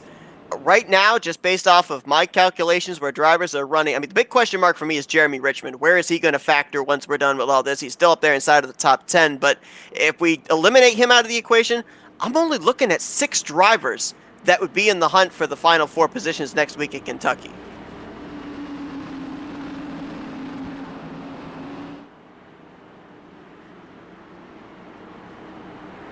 Green flag going to come back out here. 10 laps to go. Matthew Robinson and DJ, or make that Miller, they're going to be the front row. DJ Daniel in 3rd, James Santoyo in 4th, and then the fresh tires of Corey Saucier in 5th. Green flag out, and boy, a bit of a stack up there from 2nd row to 3rd row. Saucier had to avoid running into the back of DJ Daniel, and he is drifting back. That's going to give the advantage now to James Cato in the 3. He's the highest up there with the freshest Goodyears. Yeah, so all of a sudden coming to the 4 is Cato. Sorry, apologies about that. Delivery just showed up at my door. That's the things that happen on a Saturday morning when you're living in Australia. Yeah, in your the middle of the cookies day. from Matt Rod. Anyway, keep your eyes on a few different guys here. DJ Daniels is the one that I'm probably the most interested in, because remember, he's towards the back end of this playoff scenario as well. So just keep your eyes on him, see how he's doing. Contact exchange there between, I think that was Simon Morrison, the 34, 79 of James Santoyo, in a battle for 6th. So he's going to pass the both of them, move up into the top 5. Now we're basically watching the older tires of Miller and Robinson against the fresher tires of Daniel and Cato. 7.5 laps to go. Miller was able to clear Robinson for the top position. He's in for the most treacherous 7.5 laps of his life here, trying to pick up his first win, trying to hold off a 4-time winner, a 2-time winner, and a 3-time winner. And Robinson gets loose off of 3 and 4. 7 to go now as they pass the stripe. It is getting intense. We thought that all these cautions back to back to back to back would have driven the tempers up just a little bit. Now they're starting to get there, and Robinson is struggling. Cato says, "Here I come, baby. Give me that win." James Cato looking for his 3rd win on the season, his 3rd win in the last 6-point paying races. He's only about 3 car lengths off the back bumper of J.R. Miller. Nice recovery by Christopher Lawrence after he was involved in one of our latest cautions. He's now back up to the 7th spot, putting the pressure on James Santoyo, who might have gotten the wall there off of turn number 2. Now it all comes down to lap times between these guys up inside of the top 5, and it may actually be between the top 3. Wow, you saw there again, Robinson loose off of turn 4. Either he's trying too hard or whatever adjustment he made there on the last pit stop, it's not working. It could actually be because he's out there on those older tires too. 61 laps he's been out there on those Goodyears. Yeah, but remember, out of that, there's probably only about 20 laps worth of green flag running, if that. So he's done a phenomenal job. I think the strategy... Look, if you had asked me if there was anyone in this field who would stay out of all these caution, I would have booked it on Matthew Robinson. All he needed was a strong result, and he wanted to keep himself clear of the pack. Right decisions from him. Unfortunately, this is the price you pay as James Cato! Oh, no! For the block, it did not work. Oncoming traffic will avoid. Caution is out with 3.5 to go. Hate to say it, but I kind of saw that one coming. As soon as Cato got the run to the top, I thought maybe that J.R. Miller was going to try and throw the block, and there was just no way he was clear on that 3 off of turn 2. I'm just watching it. Like, obviously there's the bumps all the way down. I think Miller gets a little bit loose, but he does try and block. The other thing is Cato doesn't immediately go all the way to the wall. So, look, it's just 2 drivers trying to cover the same bit of space, trying to cover the same bit of terrain. There's nothing in that, you know. That's the thing that I'm thinking of. Obviously, I know for J.R. Miller, he wants to win. Every driver wants to win. But you have to think big picture. The worst he probably would have finished if he was able to hold on to the spot he had would have been 2nd place. That'd have been a big points day. We already talked about the fact that he comes into this race, only 7 points behind Corey Saucier, who he was running ahead of at the time. He would have gained points. If you're big picture racing for that championship, 2nd place is not that bad of a spot to take leaving Iowa. I mean, I'm just having a look at a couple of lines, and it's not like Miller blocked him multiple times. Miller did definitely come across Cato's nose, but Cato wasn't quite there yet, and that's a fair enough move. He's trying to maintain. He needs to use as much of the track as possible on those older tires. It's just a misread. There's no malice in that whatsoever. I mean, the other side of the coin is that James Cato has to realize he can see those green flags and bumpers. You know, he knows that the guys around him are running with playoffs in mind. Does he need to be there? Ultimately, for his performance, yes. Does he need to throw risky moves? Probably not, no. We saw there from the aerial view, 78. Not clear. That's the 3 with those fresh tires. Got that nice run off of turn 2. And boy, the tough thing here for J.R. Miller as well is he had already used his faster pair. That was a pretty extensive amount of right front damage he got into that outside wall, and so he's just going to basically be left to ride it out. I'm very, very worried for his engine. I'm just going to have a look. I don't know if he's checked his RPMs yet. I'll see if I can find out if he has checked his RPMs, just to see how much horsepower he's lost. Going to set us up for an overtime green-white checker here. As that caution came out, closing in on 3 laps to go. A couple of other drivers have since gone to the garage area since the last caution. Kyle Gartner out of the race in 18th place. So Gartner, who only came in 5 points back from the final 4 position. Not the run he was looking for. He, much like Jeremy Richmond, going to be a big question mark of if he even has a mathematical shot next week of advancing into the final 4. At Kentucky, Richmond actually came down pit road along with DJ Daniel, Angel Santiago, Simon Morrison, David Hall, and Patrick McQuaid under this caution. They will restart 9th back through 14th. And Except I believe Jeremy Richmond sped on pit lane. Oh, wow. So a EOL penalty for the 98. And I believe He's got to be aggressive. He has got to be big aggressive on this restart here. Sure who the free pass was. Oh, actually, yes, it did. It was Patrick McQuaid, 73. Yeah, he lost a lap under the last caution. I was going to say it was either Patrick McQuaid or the 60? I think it was McQuaid. I think when McQuaid got involved in that incident with Lawrence, he lost a lap under pacing. Yeah, he definitely did. But I think he was the free pass machine. So Zachary Woods, hoping that maybe another caution comes out. He's 15th, only car 1 lap down right now. As a matter of fact, as we get ready for this green-white checkered, we've got a total of, I believe, 19 cars that are still running, and 14 of them currently sit on the lead lap. James Cato, the race leader, Matthew Robinson in second, Corey Saucier in third, Christopher Lawrence fourth, James Santoyo there in fifth. But James Santoyo, I mean, this guy was one of the first cars that was put a lap down when we went into that nearly 50-lap green flag run in the first half of this race, and now he finds himself up here inside the top 5. I know that we kind of scratched him off possibly of not being able to mathematically get into the final 4 next week at Kentucky, but still, good run there for a guy that struggled last week at Talladega. You got to do everything you possibly can, and I think the guys that have kept themselves clean and worked on, like, look at Robinson, look at Saucier, they've had great nights tonight, but even when their cars have been flagging, when they've been off strategy and those sorts of things, they've made sure that they've kept their car clean and they've given themselves a chance. There are a lot of guys out here tonight you cannot say the same about. So, look, those guys will win championships. I think, you know, there's a lot to go on with. Oh, Miller got into the rear end of the 79 machine of James Santoyo on the restart there. All these guys are trying to time when the leader's going to go, and it has cost Stack up to the another wreck. That's Ryan Sizemore. Santiago.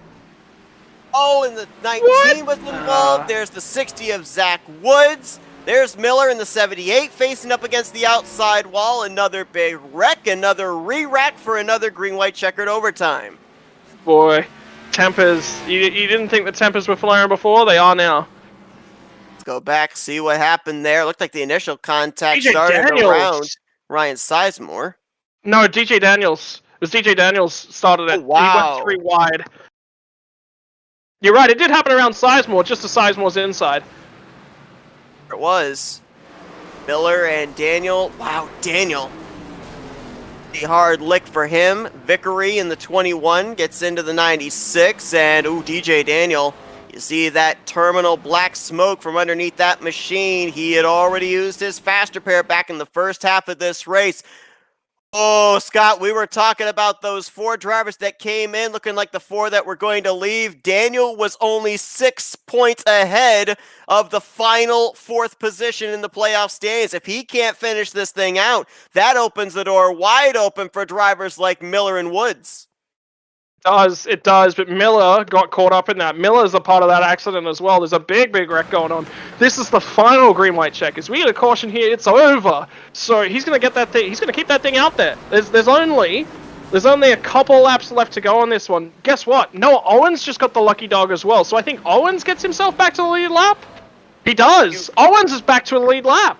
Oh, he'd actually be 2 laps down. He was -3. The only driver that could have gotten the lucky dog to get back on the lead lap would have been Zachary Woods, and as you saw right there, he was involved in that wreck, thusly not eligible for the free pass machine. So Noah Owens will be to -2 laps down here with getting this lucky dog. I mean, tempers. I mean, you've got to feel for the guy you've got to feel for right now is JR Miller. Like, he gets himself caught up in just something he didn't need to, and all of a sudden his night's over on the very next caution. Like, the poor guy. He's clearly impacted. If you have a look at the restart, what causes it? The guy ahead of him just does not initially go. He ends up in the rear end of him. DJ Daniels gets a huge run off the restart. You know, what do you do? You're stuck in a world of do I, don't I? Here's the thing, this has happened to a number of drivers here tonight. The two that kind of stand out to me, Miller and also Jeremy Richmond. You know, you're running up there at the front, you have one little miscue, and then it's typical at short tracks. Those problems, they just continue to compound, one on top of the other, on top of the other, on top of the other. I mean, Miller was leading this race, tried to throw that block on Cato. Next thing you know, he's involved in that wreck back there. You go to Jeremy Richmond, he was battling his teammate for the race lead. He gets put up into the wall off of turn 2. Next thing you know, a couple corners later, he's involved in a wreck. Miller jumps the start. That's what triggers it all. Miller goes probably about not even a quarter of a second early, and he just gets to the rear bumper of Centoyo, touches him, he loses all his momentum. The cars ahead of him aren't even going yet. Like, and then all of a sudden, DJ Daniels is underneath him because he's lost all of that momentum. It's coming down to, a lot of this is coming down to restart infringements, if I'm going to be honest. Mentioned that number of our restarts late in this race. A lot of stack-ups that have taken place, and that's drivers trying to anticipate when the leader is going to go. Corey Saucier got into the back of DJ Daniel a couple of restarts ago, as you mentioned right there. JR Miller trying to anticipate the start. The 8 machine of Sizemore is even worse than Miller. I'm just looking at it. He comes from a lot further back. He checks up. He gives himself a whole car. You've got to be. If you have a look at NASCAR, official NASCAR restarts, I think it's within half a car length to the car ahead, right? The number 8 machine and the 78 of JR Miller, they pull themselves back. Miller's right on the cusp. But the Sizemore is just a monster distance back, and he gets this huge launch. Like, you're going to... Now, yeah, I get it. You're trying to race and you're trying to go for those sorts of positions. But what it causes is just all these pace mismatches right throughout the field, which creates those 3, 4, potentially 5 wide situations in a number of circuits. This is the reason that restart infringements are such a massive thing, because they cause these sorts of situations. It's tough to sort of decode and break these sorts of things down as a driver, because as a driver, you're just trying to grab these sorts of things. Stick to the rules is always the best plan of action, so I have a feeling the admins will break this down afterwards. Oh, you talked about it. Final green-white checkered attempt. If a caution comes out between now and the white flag, race is over. Robinson gets the jump on the top side. Cato was the leader coming to the start-finish line. The two of them going to take this into turn 1. Lawrence into the back of the 99. Here comes Corey Saucier trying to get a run. Robinson might have the advantage going into turn 3. He'll clear for the spot. Set. Robinson's got it. Cato slides up a little bit. Lawrence is right there. Lawrence gets the driver on the outside. Saucier's trying to go up the inside. There's a spin in the background. I believe that was the 98 machine that got down there. Jeremy Richmond turned them. They're past the white flag. Caution flag flies. Race ends. It's going to be Robinson from Lawrence from Cato. Matthew Robinson will get his 2nd straight victory of the playoffs, his 5th win of the season. If there was any doubt that Matthew Robinson was going to be advancing his way into Homestead Miami Speedway, he made a statement here tonight. And not only that, but maybe some sweet revenge for him. Mentioned the fact this was a makeup race from 2 weeks ago where Robinson was the dominant car of the night. And he is going to get the checkered flag here this evening and get to burn it down at Iowa Speedway, coming around here at 50 miles per hour behind the pace car, who's had a lot of laps logged himself tonight. And it's Matthew Robinson who'll take the checkered flag here this evening at Iowa Speedway. Lawrence 2nd, Cato 3rd, Saucier and Richmond going to bring it home inside of the top 5. And your point, that wreck off of turn 4 that brought out the caution, I think it was the 79 of James Santoyo that got sent around courtesy of Jeremy Richmond. We'll be going back to look at that momentarily. I mean, you know, whatever you want to do, Seth. I'm already trying to break it down, trying to figure out what's happened there. Effectively, Kato is getting blocked by Lawrence, and Lawrence is entitled to do it, but at the same time, Saucier is trying to send it down the inside of Kato. So it's like, I'm blocking you, and you're blocking somebody else. I mean, Lawrence is just trying to get a really good drive through the middle of the corner. What it does do is, remember how I was talking about you can't drive to the cars that are immediately ahead of you in the pack? You have to sometimes look further ahead than that and drive to the cars ahead of them. That's effectively what causes this, is because Saucier is making a move to keep himself alive and give himself a shot. The issue is that Jeremy Richmond is trying to make a dive bomb down the inside of the 11 machine, which is Roberts, and Santoyo's completely clear of all this. He's just cruising around the outside. He's trying to keep himself as far away from all this as possible, build a bunch of momentum, have an attack down into turn number 1, and effectively, some guys are trying to come down the racetrack, some guys are trying to dive bomb into the corner to try and get those last couple positions. It just slides up the racetrack and everyone just gets together. It's nearsighted race car driving is effectively what's going on here tonight. It's caused a lot of this sort of stuff. See there, Santoyo gonna cross the start-finish line, officially in the 13th position. And he will end up finishing the last car on the lead lap. It was kind of interesting here, too. Sometimes, especially at the short tracks, it's tough to be able to tell if extracurricular activity is just all in fun or if there is actually some possible malice behind it. You mentioned the fact that 98 of Jeremy Richmond got into Santoyo there. Well, his teammate is tonight's race winner, Matthew Robinson, and we saw when Robinson was turning around to do his burnouts, 79 ran into him over in turn 1. This is really interesting, too, because, you know, if Iowa was the season opener as it was originally intended to be, and we would have had, you know, hurt feelings potentially going into a wild card race at Talladega. Now that Talladega's been done and Iowa is now completed, we've got the possible short track, short temper scenario going into the final playoff race before the Final Four are put together. And the last thing you want to do is be heading into a possible scenario where you could even be eliminated out of the Final Four and have made an enemy or a couple of enemies here tonight. Oh, what is Santoyo doing? That'll be looked at. Well, this was, fireworks going off here tonight in celebration of Matthew Robinson's win. Fireworks going off in another sense here this evening as well, as we saw more than double the cautions here tonight in the makeup race at Iowa than we did in the initial race a couple of weeks ago. And you know, there's a lot of question marks out there of, you know, what are the rivalries? Are there hurt feelings? What is the overall driver mindset? We're going to get to find out at least a couple of them here tonight with our interviews. And let's kick things off with a guy who led us to green for that final green-white checkered, but crosses the line in third place, two-time winner, James Cato. James, it's Scott and Seth up here in the FRM booth. You got us? Yes, sir. All right, man. Well, we saw quite a race here tonight at Iowa Speedway. It looked like a lot of sheet metal being exchanged, a lot of drivers maybe with some hurt feelings here tonight. Your car looks strong. You led us there to that final green-white checkered, but they got around you on the top side. What little more did you have to keep the 99 at bay? Probably full power. I was down, I don't know, it's like 22 RPM there. Had it been completely up to power, I might have been able to hold them off, but the damage with the contact there with the 78, I believe it was, hurt my car. I mean, I didn't have a chance. I was lucky to stay up there as long as I did. That explains everything that just went on into 3 and 4 that brought out that final caution of the race. That makes so much more sense. Okay, thank you very much for that. What I was actually going to ask you about was the move onto the 78 machine. I feel like that's just a driving error. You're pushing. It's the end of the race. You're going for a race victory. Do you change your mindset up in the way that you drive because the drivers that you're around are playing for playoffs, or you've got nothing to play for? You no holds barred from you.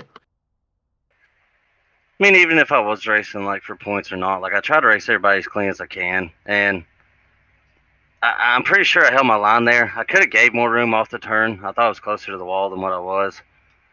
But I mean, I try to race everybody like it's say like a championship race. I don't try to get in rub sheet metal with anybody. Stuff happens sometimes, but I mean, I do feel bad for the guy. Gene, we talked about the fact, or James rather, I'm sorry, I got the wrong Cato here. We talked about the fact that you have 2 wins coming in tonight. One of them, your first one at Texas Motor Speedway. We've got a 1.5-mile track coming up here at Kentucky. So what are the thoughts about putting this 3-car in victory lane for the 3rd time next week? Hey, go out there and try. You never know what's going to happen. Kentucky's not one of my better tracks, but neither is Iowa, so who knows?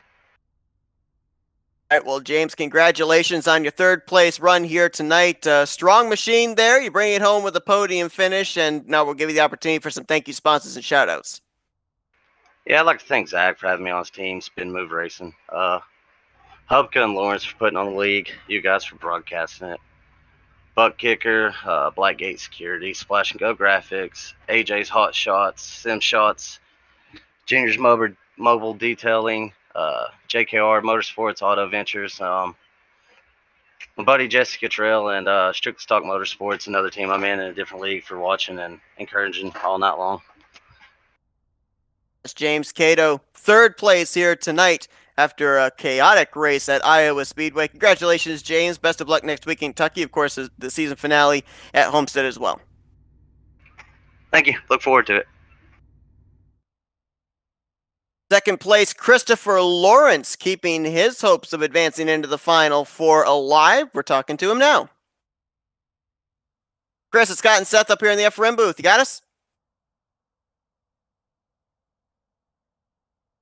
We'll give it another go. Chris, guys up here in the FRM booth. You got us?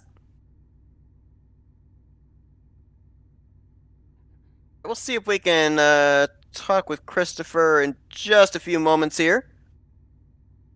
Lawrence is an admin of the league, so he might be looking at some stuff here post-race. Yeah, so why don't we go with a guy that's only got one thing to do tonight, and that's celebrate. Let's go down to Victory Lane, talk with Matthew Robinson. Matt, Scott and Seth up here in the FRM booth. You got us? Yes, sir. All right, so first off, congratulations on the victory, but it wasn't an easy one to get. We saw you have to kind of work your way up to the front 2 or 3 times here tonight. Sometimes it was cautions that came out at untimely fashion for you. We end up seeing that you had a spinning of the tires on a restart early on in this race. I mean, bit of an adventure for you here tonight, but that 99 looked solid. Looked like wherever you wanted to put it, it had speed. Yeah, we were real good on the long runs. Just need a good long run, and I kept getting, like you said, hung up either pitting too early and then caution coming out, or I forgot what other time it was that happened, but we worked our way up, and we stayed out that last pit stall, and I wasn't sure how those tires would hang on to those fresh tires, but we pulled it off somehow. I don't know how. I mean, my question to you is, you saw all the chaos that was happening back in the pack. You wanted to pit by the sounds of things, but you just, for safety, you just couldn't do it. You're in a playoff scenario. You've got to hang on to that track position, and you've got to keep the car clean when so many more of your rivals are going. You're leading the championship effectively into the playoff segment of the season. Your eyes are focused on that. And you've got to drive, and you've got to adjust your pit strategy. You just needed that one more consistent finish, and you got it tonight. Yeah, that's right. Before that last pit, when everyone pitted there, I had turned the quickest lap of the race, and I didn't really see why I needed to pit, but I had some damage, and it sort of slowed me up coming out of the corners, and that probably was another reason I was a little slower than at the end, but yeah, I probably needed to pit, but it worked out, and somehow.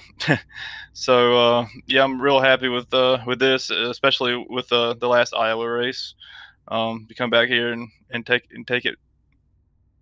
It's interesting going over your statistics this year. Obviously, tonight, your league-leading 5th trip to Victory Lane. But if you look at those 5 wins, 3 of them are at tracks of 2 miles or more in length, and 2 of them, including here tonight, are at short tracks. Next week, we go to 1.5 miles at Kentucky Speedway. got 2 playoff wins. There's no doubt that right now it looks like you're going to easily lock yourself into the Final Four. So what's the mentality now going into Kentucky Speedway? Is it now that you've got these 2 wins, you can be more aggressive, try and go out there, make a statement win of, hey, when we get to the mile-and-a-half track of Homestead, I'm the guy to go through? Or do you kind of kick back and see how things play out next week? Yeah, I mean, I definitely want to try to win. Do the best I can. Kentucky's a little different, mile and a half, more flatter, and I feel like you can work the gas a little bit more, and that's where I feel like I'm better at. This I don't know how I won those restrictor plate races. Just I don't. They're not my favorite, but I did my best, and we ended up with 2 wins in the restrictor plates, which is pretty crazy because I normally don't like them as much. I like sort of like the short tracks where you gotta work the throttle and stuff. But yeah, man, just try to keep our roll going, man. We got 2 more races and see if we can hang on to the lead to the end. You certainly got your playoffs off to a really good start. 2 for 2 here in the playoffs so far at Talladega and here tonight, the short track of Iowa. Congratulations, Matthew. You know the drill. We're turning the microphone over to you now to let you do some thank you sponsors and shout-outs. Yes, sir. I'd like to thank JKR Motorsports with Jeremy Richmond and Brock and DJ. They've all really improved over the season, man. I'm really impressed with everyone, especially even the other guys in the league. Man, we've gotten a lot better around racing around each other. I'd like to thank Juniors Mobile Detailing, Auto Ventures, Main Street Auto Service, and Matt Rob Cuts. I'd like to thank Flatout Racing Network and everyone at BackFire for putting this on. Chris or both Chris's, I guess. It's Matthew Robinson, 5-time winner in BackFire Sim Racing and back-to-back winner here in the playoffs. He'll carry those 2 playoff wins into next week at the Kentucky Speedway. Best of luck, Matthew. We'll see if you can go a perfect 3 for 3 here in the postseason. That'd be awesome, man. I'd like to also shout out my spotter. He kept me calm during those last couple laps, and couldn't do without him, Patrick Moore. That's Matthew Robinson. He is, at this point in time, I think we can safely say, locked into the Final Four. Question is, who are the 3 drivers that are going to join him? One of them could be the driver we're going to try and get in touch with now, Christopher Lawrence, our second-place finisher here tonight. Chris, it's Scott and Seth up here in the FRM booth. You got us?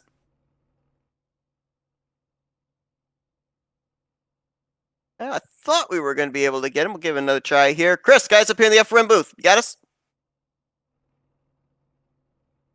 All right, so it looks like we don't have Chris available right now. I'm going to see if we can able to get in touch with him. Yeah, we'll see if I can. Well, actually, he just unmuted his microphone, so I think he's there. Yep, let's give it a try now. Chris, you got us up here in the booth?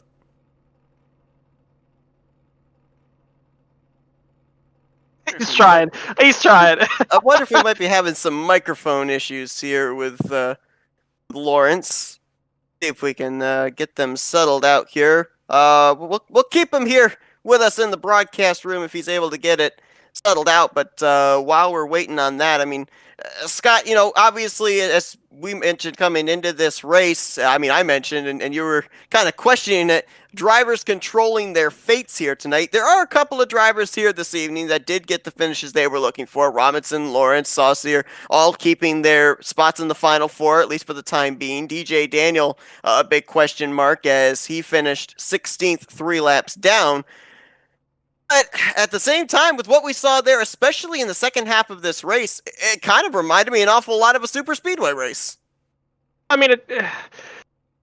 I think just looking at it, there was just people just putting themselves in situations that they effectively just didn't even need to be in, and ultimately, why are they doing so poorly? Well, end of the day, that's why. They put themselves in a scenario where they didn't need to be, and now they've got to fight through that. They've got to fight. They've got to come out the other side. So I'm disappointed for a lot of the guys, but also, they're there because they put themselves in 3 wide scenarios that they didn't need to be in. they could have driven with a little bit more safety and security, and they haven't. So, I mean, obviously we came off of Talladega. The points were somewhat close, but there were drivers that really needed good runs here tonight. Was there a bit of panic that set in for some of those drivers, feeling that necessity to perform here tonight to even give themselves a mathematical shot next week? And did that lead to a lot of the aggressive racing we saw in those restarts? Yes and no. it's a difficult one. Yeah, some of the guys, but if you have a look at the guys that were actually making some of the moves back there, they weren't actually the ones that were fighting for some of the championships, some of the playoff spots. The guys that were putting themselves in these sort of scenarios were throwing away guys that are around them, guys that are competing. They're effectively throwing their friends under the bus by just not recognizing the big green striped banner above their names, so I'm disappointed. I'm very, very disappointed. This league is capable of so much more. These drivers were capable of so much more, so. And right now, obviously, we got to wait until the dust settles and everything is reviewed and the points are all put together. But again, by my calculations, there's a couple of drivers that might still have a mathematical shot. I'm looking at Jeremy Richmond, who was able to snag a 5th place finish here tonight. He might still be in the vicinity to maybe get one of those final 4 spots. But right now, Robinson seems to be locked in. It seems like Lawrence and Saucier, they've got themselves in pretty good situations to maybe point their way in. It may come down between DJ Daniels, Zach Woods, and J.R. Miller possibly for that final spots, but even Woods and Miller struggled here this evening in 11th and 14th. They didn't gain a whole lot of positions, a lot of points on DJ Daniel, who finished in 16th.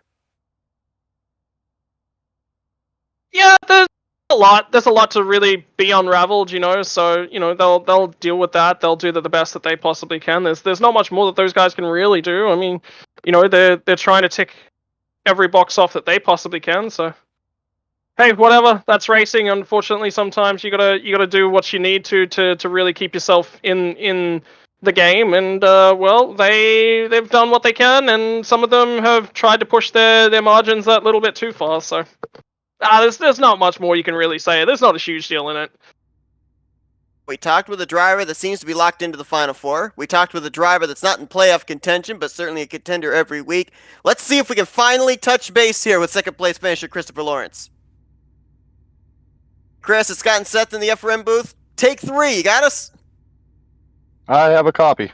There we go. Well, Chris, first off, congratulations on your finish here tonight, but an apology from me. I was making mention of the fact that you were the only driver up inside the top 16 that hadn't used a faster pair, and then you ended up getting spun there off of turn 4, so that's my bad. Commentator's curse struck you, but still, great performance for you here tonight. You came into this race in one of those final 4 positions. You leave in one of those final 4 positions.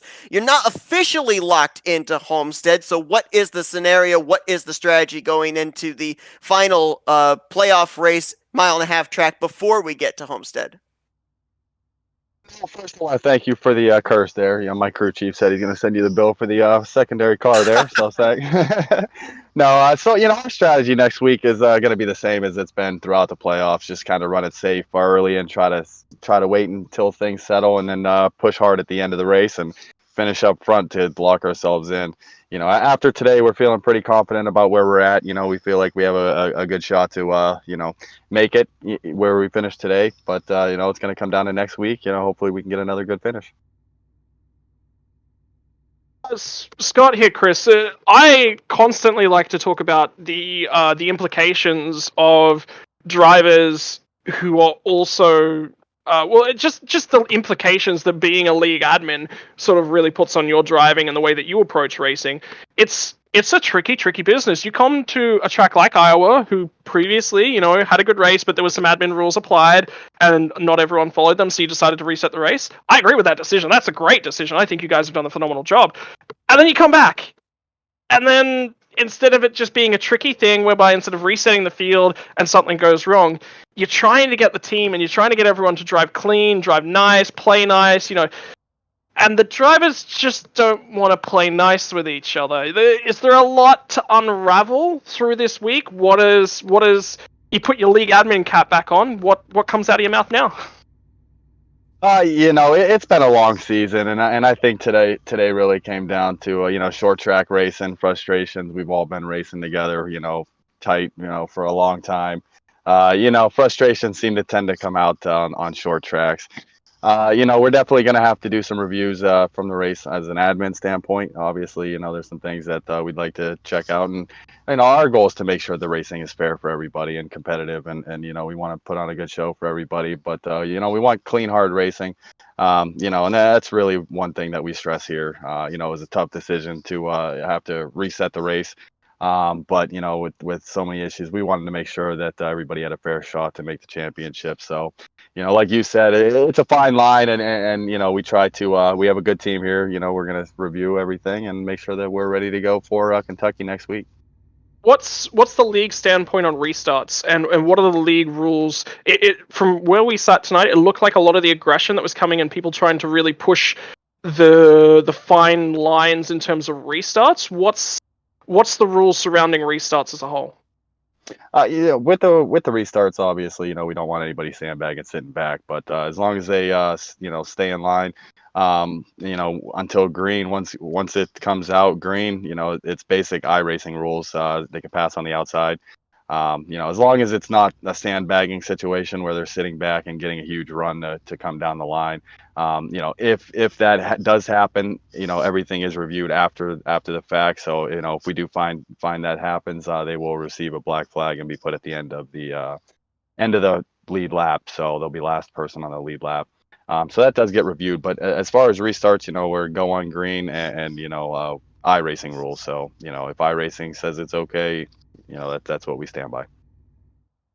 All right, well, Christopher, obviously it's going to be a lot of fun to see if you can lock this number 9 into the Final Four officially next week at Kentucky. But congratulations on a great run here tonight. We saw that you, along with just about everybody else that finished up here inside of the top 5, had to battle back in that hornet's nest mid-pack at certain points of this race, but able to get through it and bring it home with a decent finish here in a runner-up spot. We're now going to give you the opportunity for some thank you, sponsors, and shout-outs. Yeah, I want to thank you guys. Give my regards to you guys for putting on the show tonight with everything going on. I want to give a shout out to the drivers. Appreciate everybody showing up tonight in the playoffs. And a shout out to some of our sponsors, Blackgate Security, Sim Shots, and Butt Kicker. Some of those guys have been huge for us this season. So thank them, and thank everybody out there for watching. Christopher Lawrence, second place here tonight at Iowa. Once again, congratulations, and we look forward to seeing you lock down a Final Four position next week in Kentucky. Hey, thank you, guys. Hopefully we'll be talking next week. Lawrence will be looking for his second win on the season next week at Kentucky Speedway, the Bluegrass State, and again, as mentioned, it's been a while since these drivers have been at a 1.5 mile track.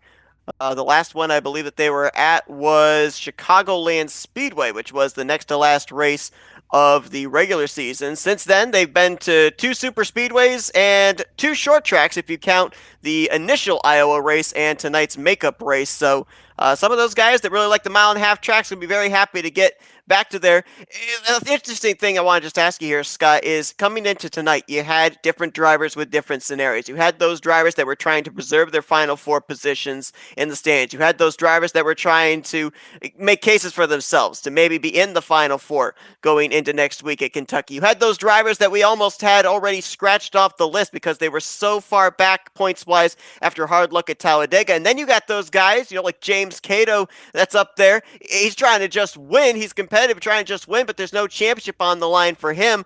We're having the same situation going into next week. So many different drivers, so many different scenarios, so many different goals. But do we see a slightly calmer race, or just because the fact it's the last race until the Final Four is determined for that championship, we see the aggressiveness ramp up again? Look, the aggressiveness is definitely going to come out. You can't win. You can't win a championship without being aggressive, right? You can't. You've got to push. There is a line of being pushed. Do I think that the scenario should get as bad as it got tonight? I think the line got pushed in a little bit of places tonight, but if you're not pushing the line, then you're not going for the win. Like, the reason that these drivers get out there, they push the line. When I'm thinking of pushing the line, like, I'm talking about have a look at Chase Elliott's pit crew in what was effectively a do or die situation for him in the playoffs last season.